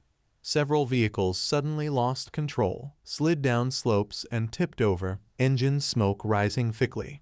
People in the vehicles panicked, scrambled out of the armored shells in chaos. The dead and wounded groped in pools of red blood. A soldier who had not realized what happened was instantly pierced by a bullet. The dark night was torn apart by the hail of bullets. Han Tiru did not allow them a single peaceful breath. Each volley slashed through the night, cutting through the mist like cold needles. Number 1 could not avoid the gunfire either, but was agile enough to dodge several shots. He shouted angrily, face twisted, who exactly are you? Come out now. Suddenly number 1 froze, eyes wide in shock as if a nightmare appeared before him. Han Tiru stepped forward, causing him to doubt, you are 0. As if unable to believe the truth, number 1 shouted repeatedly, impossible. You were clearly a useless piece. How could you destroy an elite squad? I do not believe it. Han Tiru smiled faintly, voice slow, teasing. Once someone else said the same thing, pointing the gun directly at number 1, his voice sarcastic. Now his grave is overgrown with grass 2 meters high. At that moment, number 1's radio hissed. Koi Lang's voice cold and commanding echoed, enough. Through the channel, Koi Lang began negotiations, voice sweet but authoritative. I am the leader of the Young Shoots organization. If you accept to return to the organization under the judge, I can give you the chance to keep your memory. Also give you a higher status, no longer an experiment subject. Han Tiru chuckled lightly, asking, on what basis do you assume I will comply? But Koi Lang remained patient. The organization is the will of God. Obeying us is natural and proper. If you refuse, though the world is vast, there is no place for you to survive. Han Tiru listened calmly, not replying, only closing his eyes, a satisfied smile on his lips. Suddenly he opened his eyes, staring firmly at the enemy before him, voice icy. I will destroy you. As soon as he finished, a bullet cut through the whistling wind. Number 1 did not even have time to react before collapsing, face shattered in sparks. The system appeared like a cold command in the night. Eliminate Valkyrie. Experiment number 1. Gain 900 experience. Vengeance completed. Gain 150,000 experience. Han Tiru quietly observed the battlefield. A sigh escaped his mouth, and plans formed in his mind. My strength alone compared to the Young Shoots is truly insignificant. I now need to rely on a great power capable of opposing them. He bent down, Place the gun on HO letter 1 EB1 NGTU letter 1 EA5 NS temporary grave with a wreath as a promise once more on the cold ground. Then turned and walked away, the destination already fixed in his mind. Let's go to the Long Tin Empire. Long Tin Empire. Under the daylight, the train rolled steadily on the tracks, white smoke rising thickly like a long silver cloud. The chicken coops on the train groaned and squawked, feathers brushing against each other mixing with the clanging of metal. Hantiru sat among the chickens, in front of him a small display screen, its cold blue light reflecting on his pensive face, his eyes fixed on every line of text appearing, except for the young shoots. Only the 6 nations held advanced knowledge to undertake the advanced task. One could only join the 6 nations. The screen displayed, begin the battle with the young shoots. The young shoots organization favorability reduced by 1000. Young shoots, hatred reduced by 1000. Traitor, system reminder, a level mission activated. Mission reminder, mainline mission. Rewards based on damage to the young shoots. Current progress, 0%. Hantiru read each line, his heartbeat slowing. A small line appeared making him pause slightly. To complete the mission, destruction must reach 20%. That number was like a cliff in the path. Hantiru alone with his current strength. It would be difficult to cause such great damage. The train still rolled, wheels screeching evenly, smoke and engine oil mingling. At the same time, the screen now displayed a choice prompt. Do you accept the mission, yes or no? Without hesitation, his long finger touched yes immediately. Hantiru pressed his lips, a cold smile flashing across his mouth. This mission suits me perfectly. The scene in the western capital of Tin Long Empire was bustling, sunlight glinting off the paved roads. Hantiru wore his backpack, stepped slowly forward. When he reached the place with many guards armed, he paused to observe and carefully calculate his path. Because Hantiru was now hunted by the young shoots, the Tin Long Empire would certainly have received intelligence. 10 attempting to cross the border, 8 or 9 would fail. But this did not faze him, evidenced by the confident smile on his lips. This made Hantiru recall the previous life. Many players hunted could not pass the border. So in this life he had experience, just need to find the NPC in charge of illegal entry, pay a little, and can smoothly enter the city. As expected, Hantiru found the NPC resting. Without many words, he threw his backpack down, revealing a series of cold weapons inside, and said directly, "Black Elder, help me enter the city. Use these as a bribe." The NPC did not speak immediately, only stared at Hantiru for a long time. That gaze seemed to probe every corner of his heart. Finally, the man nodded and silently led the way. Soon they successfully crossed the border. Then the NPC stopped and added a few words. "Arrived. Take your time." Tin Long was one of the 6 nations of Blue Sea. In the previous battle, the young shoots reached a truce with the opposing nation, right when launching multiple terror attacks in the inner Tin Long Empire. Tin Long nearly lost its position among the 6 nations. Thus Tin Long held the deepest grudge against the young shoots. Based on this, Hantiru was certain that enlisting in Tin Long was the best choice. The place looked just like in his memory. Through this square, go east another 2 kilometers. At the end of the street there was a repair shop. A hidden plot Hantiru had read in his past life. His eyes lit up with excitement, as no one knew yet. He must arrive first. In his previous life, he had missed this opportunity. This time it must not be missed. Upon arrival, Hantiru saw 2 men playing chess, excitement rising. "Excellent, the person I need is right here." The game seemed tense. Gao Jia directly attacked. Demonstrating skill, Lu Jia countered swiftly, riding his horse over. Hantiru cautiously approached to peek at the chessboard, not daring to speak, yet full of admiration. Black and white entangled. The situation intense, indeed masters. Suddenly he paused, then thought, "Wait a moment." A cold sweat slid down his temple. The pattern was checkered, almost deceived him. While he had not yet spoken, a gentle voice sounded, making him start slightly. "Excuse me." A cute girl carrying repair tools ran over excitedly. Asked cheerfully, "Do you want to fix something?" Hantiru tilted his head, thinking silently. Why is it a girl? Never noticed a girl here before, and so cute. He cautiously asked, excuse me, do you take apprentices here? Lu-Thi-1 EBFN replied joyfully. Taking apprentices, yes of course.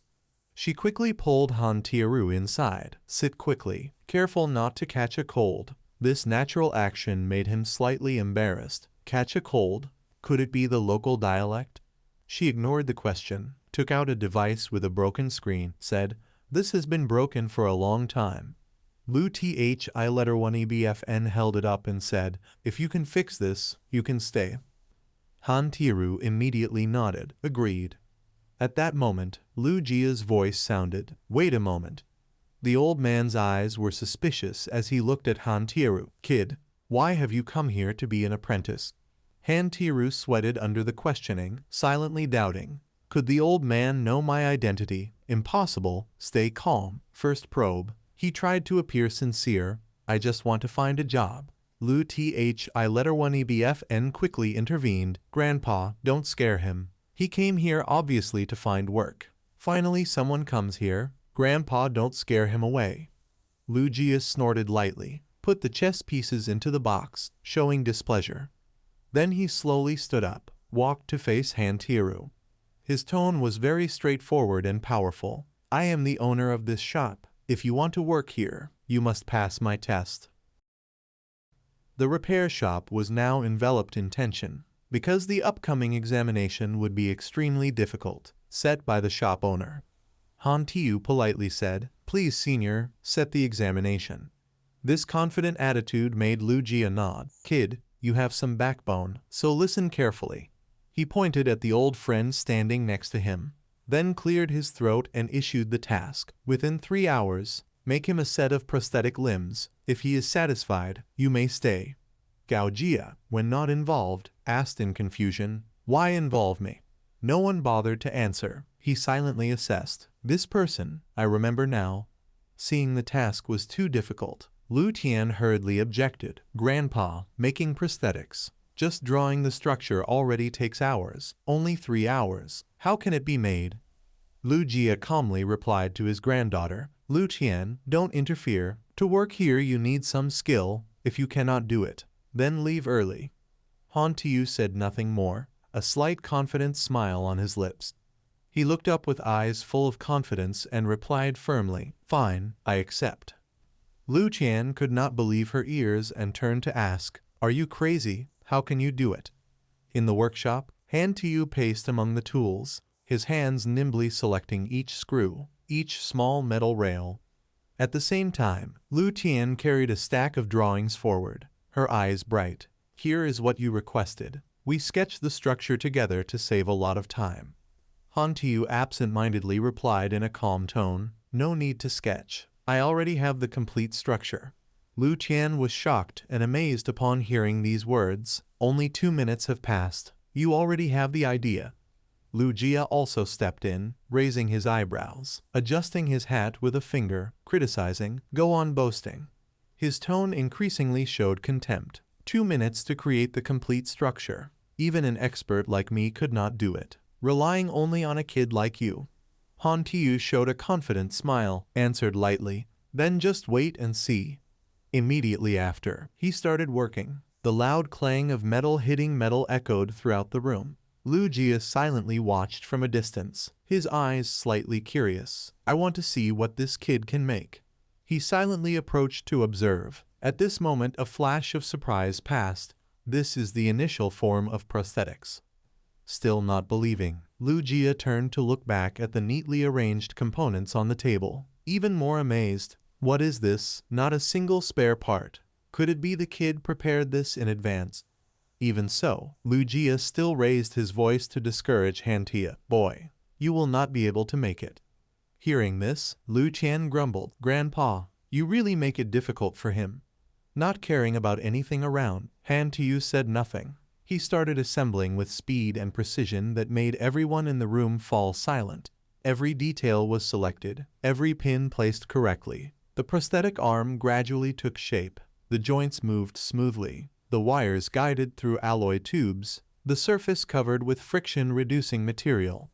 Finally, the prosthetic was completed.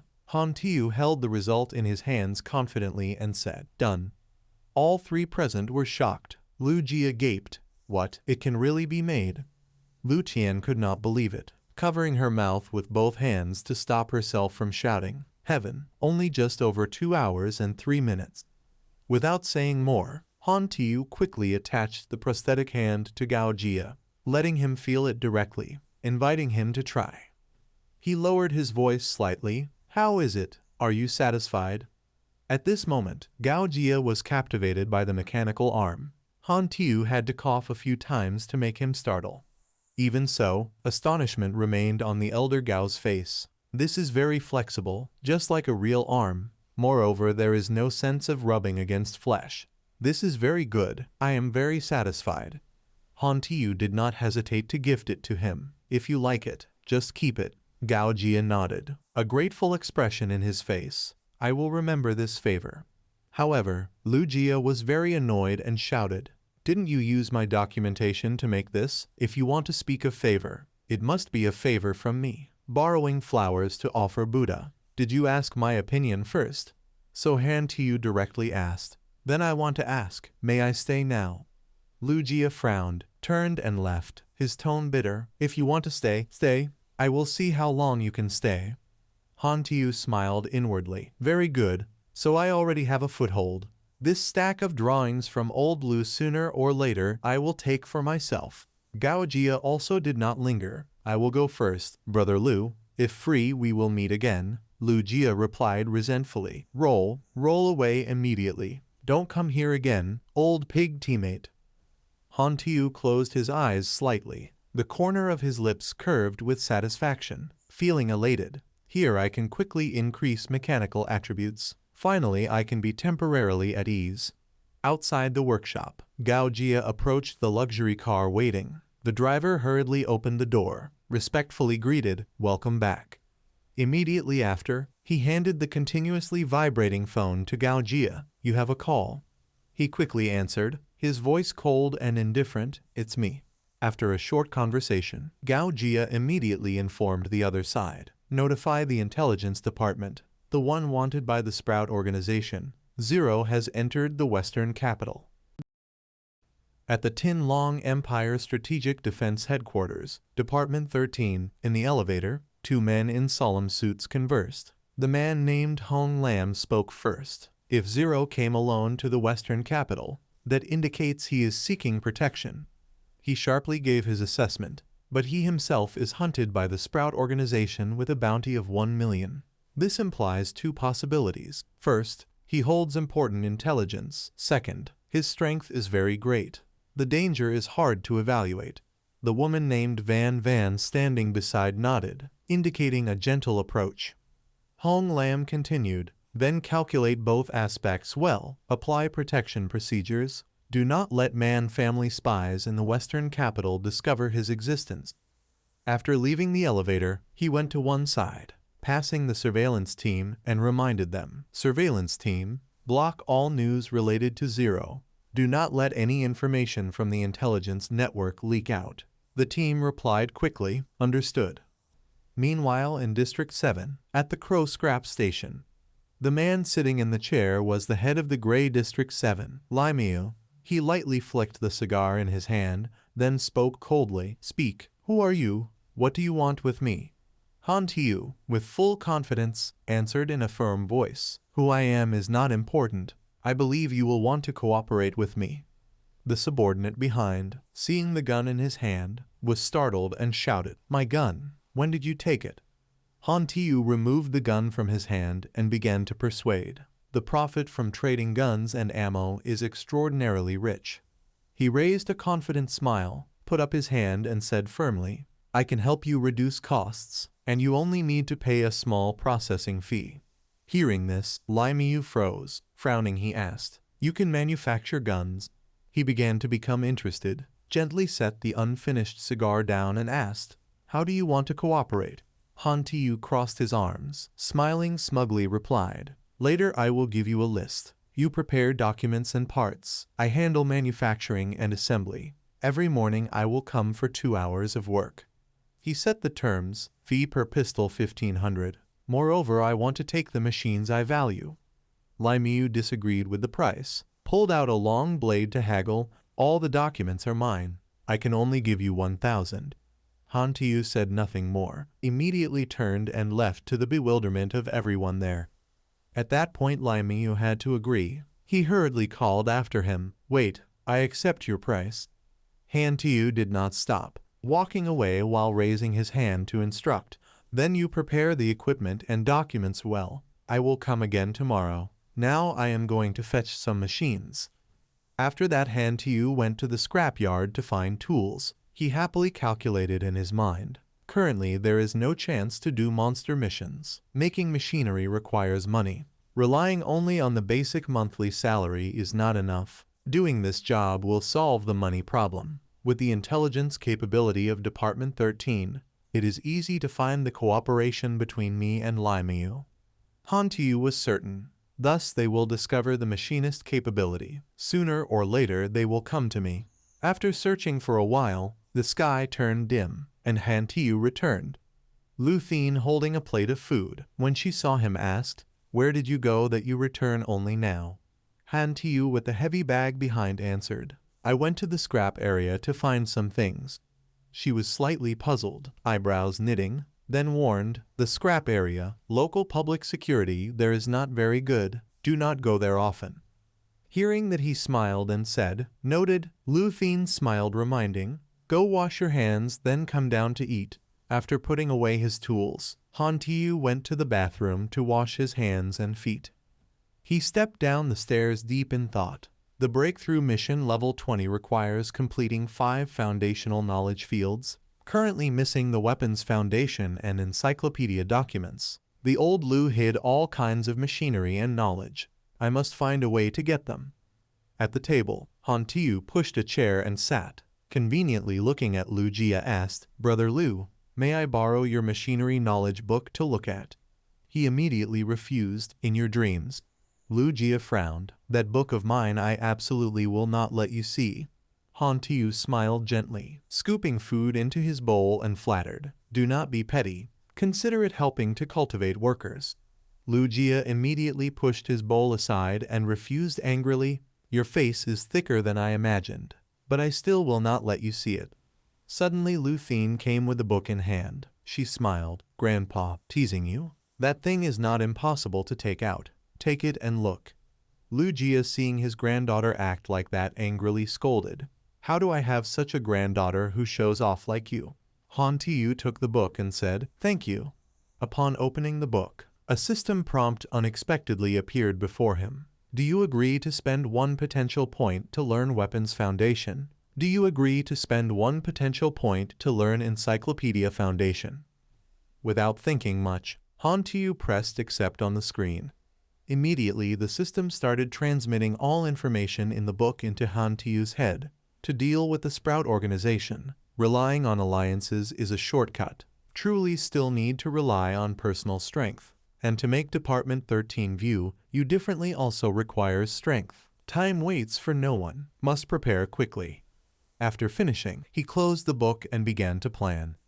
Meanwhile, outside their house, a man covered in a cloak appeared. His mouth murmured, "Target detected." A new day arrived, the sky beginning to brighten with dazzling light. Lu Thien sat on a chair, stretching and sighing, "Too hot. Today hasn't had any vitality yet. Truly boring." Then she looked at Han Tiu working attentively, cheeks flushing, and spoke, "What are you doing?" He coldly replied, "Making a robot for fun." Hearing this, Lu Thien exclaimed, "You really work hard. No wonder you are so skilled." At that moment, a man in a solemn suit approached and asked, "Old boss, does this place accept repairs?" Seeing this, Lu Thien was surprised. "Just said, and a customer has arrived." She immediately ran out to greet him. "Yes, may I ask what you need repaired?" He answered, "My car won't start, currently parked outside the road." Lu Thien confidently said, "This is simple." Suddenly he glanced at Han Tiu with a scrutinizing gaze. Then he opened his mouth. "The engine compartment is a bit dirty. Better let that young master repair it." Han Tiu slightly frowned. Immediately realizing who he was, the sound of his footsteps steady and strong, definitely trained, must be a detective from Department 13. Luthien, hearing this, was displeased. Pouting, she said, "Do I look like someone afraid of dirt? You are being sexist." Han Tiu walked over, scratched his head, and advised her, "Better let me do it, you go rest a bit." Then he went with the man to the luxurious black car outside. "This is the car." He raised an eyebrow, smiling, and asked casually, "Young man, your age isn't very high, I guess?" Han Tiu immediately answered, "I am 30 years old," making the man's face turn dark with embarrassment. He focused on repairing the car engine, while the man probed, "Young brother, how should we address each other?" Han Tiu coldly replied, "Before asking someone's name, you should show sincerity first." Hearing this, the man was left speechless, forehead dotted with sweat. Then he blurted out, "My name is Feng Quan." Han Tiu nodded, responding, "Nice name." He raised his head, face indifferent, said, "But you misunderstood me. I just want a cigarette." Feng Quan saw this and remained silent, inwardly exasperated. After receiving a cigarette from him, he continued working and said, "You can call me Han Tiu." Seeing the opportunity, Feng Quan repeatedly asked for information. "Han Tiu, judging by your appearance you aren't from the Western capital." He kept muttering, "You are from." Han Tiu did not answer any question, coldly closed the car hood and said, "Repaired." He turned to Feng Quan, "The pressure pipe was broken. Charge you 60, pay up." He began to get flustered, trying to pry more information from Han Tiu. "Good, that your technique is not bad. Where did you learn it?" Han Tiu simply replied, "Self-taught to mastery." Feng Quan continued with another question, reaching into his wallet slowly like a turtle, really skilled. "Where are you from?" Han Tiu said, "A remote countryside." He smirked and teased, "You reminding me to give you a discount." Feng Quan pulled out money and handed it to Han Tiu, face unwilling. Han Tiu, seeing this, could only comment, "First time I saw a wallet so deep, I thought it would take you half an hour to pull out the money." After payment, Feng Quan reluctantly drove away. Inside his car, his phone suddenly rang. He immediately answered, reporting the gathered information to the other side. Preliminary observation. The target is a machinist. Temporarily no way to assess danger. Only know the target calls himself Han Tiu. The other side interrogates. Target's personality. Feng Quan hesitated, extremely fierce. Soon another customer arrived. Luthien happily went out to see them off. Have a good trip. Then both went inside the laboratory. Luthien placed her hand on the table and said, "Recent business is really good. Opening a new branch is no longer a dream. But I don't know why. In the past few days some customers have asked about you." Han Tiu smiled and replied, "My skills are good, also handsome. Being welcomed by clients is normal." Luthien slightly tilted her head, voice hushed. "But they are all men." She quietly turned away, smiled, embarrassed, and said, "Don't worry, I won't discriminate against you." He immediately understood, hurried to clarify, "It's not as you think." Han Tiu sat up, grabbed a bag, muttering in annoyance, "Really, what are young ladies thinking now?" He pulled out many components taken from the scrap yard, thinking, "The last components for Rangers are complete. Now only assembly is needed." Thinking, Han Tiu sequentially laid out the items on the table. He was extremely focused, carefully assembling every detail. After a while, he finally finished assembling the robot's head. Immediately a system panel appeared on its head. "You have successfully crafted Rangers." Information collection type. Gained 5,000 experience. Basic attributes. Armor value 800. Defense power 18. Power level 58. Maximum speed 23 kilometers per hour. Height 1.18 meters. Weight 143 pounds. Han Tiu examined the finished product, extremely satisfied. He named it, "Not bad. Call it Rangers Ver-01. Suddenly, the system panel appeared and caught his attention. After reading, Han Tiu began to calculate a new mission, this time, escape from pursuit, Western capital with strict security, also someone coming to kill. Could it be Department 13 testing my combat strength? The system panel displayed a question, accept the mission or not. Yes, no. Without hesitation, Han Tiu pressed yes, coldly in his heart, then come on over. After finishing the craft, the sky had already turned color, preparing for night. Han Tiru carefully wrapped version 1 with a cloth on a cart, and before leaving he said, I want to request a day off to go out for a trip. L letter 1 EFTH, I letter 1 EBFN nodded in response, all right. After that, both fell into a silence, L letter 1 EFTH, I letter 1 EBFN looking at him with a worried expression. Meanwhile, Han Tiru was silent, his eyes shining with a cold, murderous light. She hesitated and spoke. If there is any difficulty, I can help you think of a way. Han Tiru immediately refused. Nothing. You don't need to worry. Then he went alone to the head of the gray zone in District 7 to deliver the item. 2 subordinates were sitting outside waiting. One of them spoke. That young man is worth 1 million. But looking at him, he seems just an ordinary person. Feng Quan on the other side was also secretly observing, and upon seeing the target, reported to the other end, the TH letter 1E9 Feng squad is following the target. The direction is the scrap yard. On Han Tiru's side, he went alone with the item. He looked up, eyes full of confidence, thinking to himself, fighting outside makes too much noise. It could easily injure innocent people. This place is still more suitable. He quickly reached Lai Miru's place to deliver Ver 1. After meeting him, Han Tiru immediately got to the main point. I came to your area to look for some documents. The man sat casually on the chair, an idea appearing. Just in time for mealtime. Do you want to eat together? Han Tiru immediately agreed. Okay. Hearing this, Lai Miru slightly raised his lips in a subtle smile, seemingly calculating something in his mind. The sun outside gradually set, and after waiting a while, the food was finally served. Lai Miru picked up a piece of meat into his rice bowl, his voice full of scheming laughter. I spent a large sum of money to investigate your background. Unexpectedly, you just recently arrived in Taido. Han Tiru had already known this, coldly picking up a piece of meat and asked, Then have you considered the possibility of intelligence mistakes? Lai Miru poured beer into each cup and said, Be timely, hand over all the firearm manufacturing techniques here.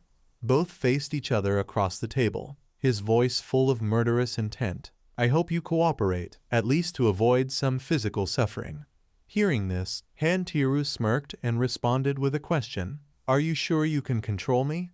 Lai Miru snorted coldly. A petty thug like you has so little ability.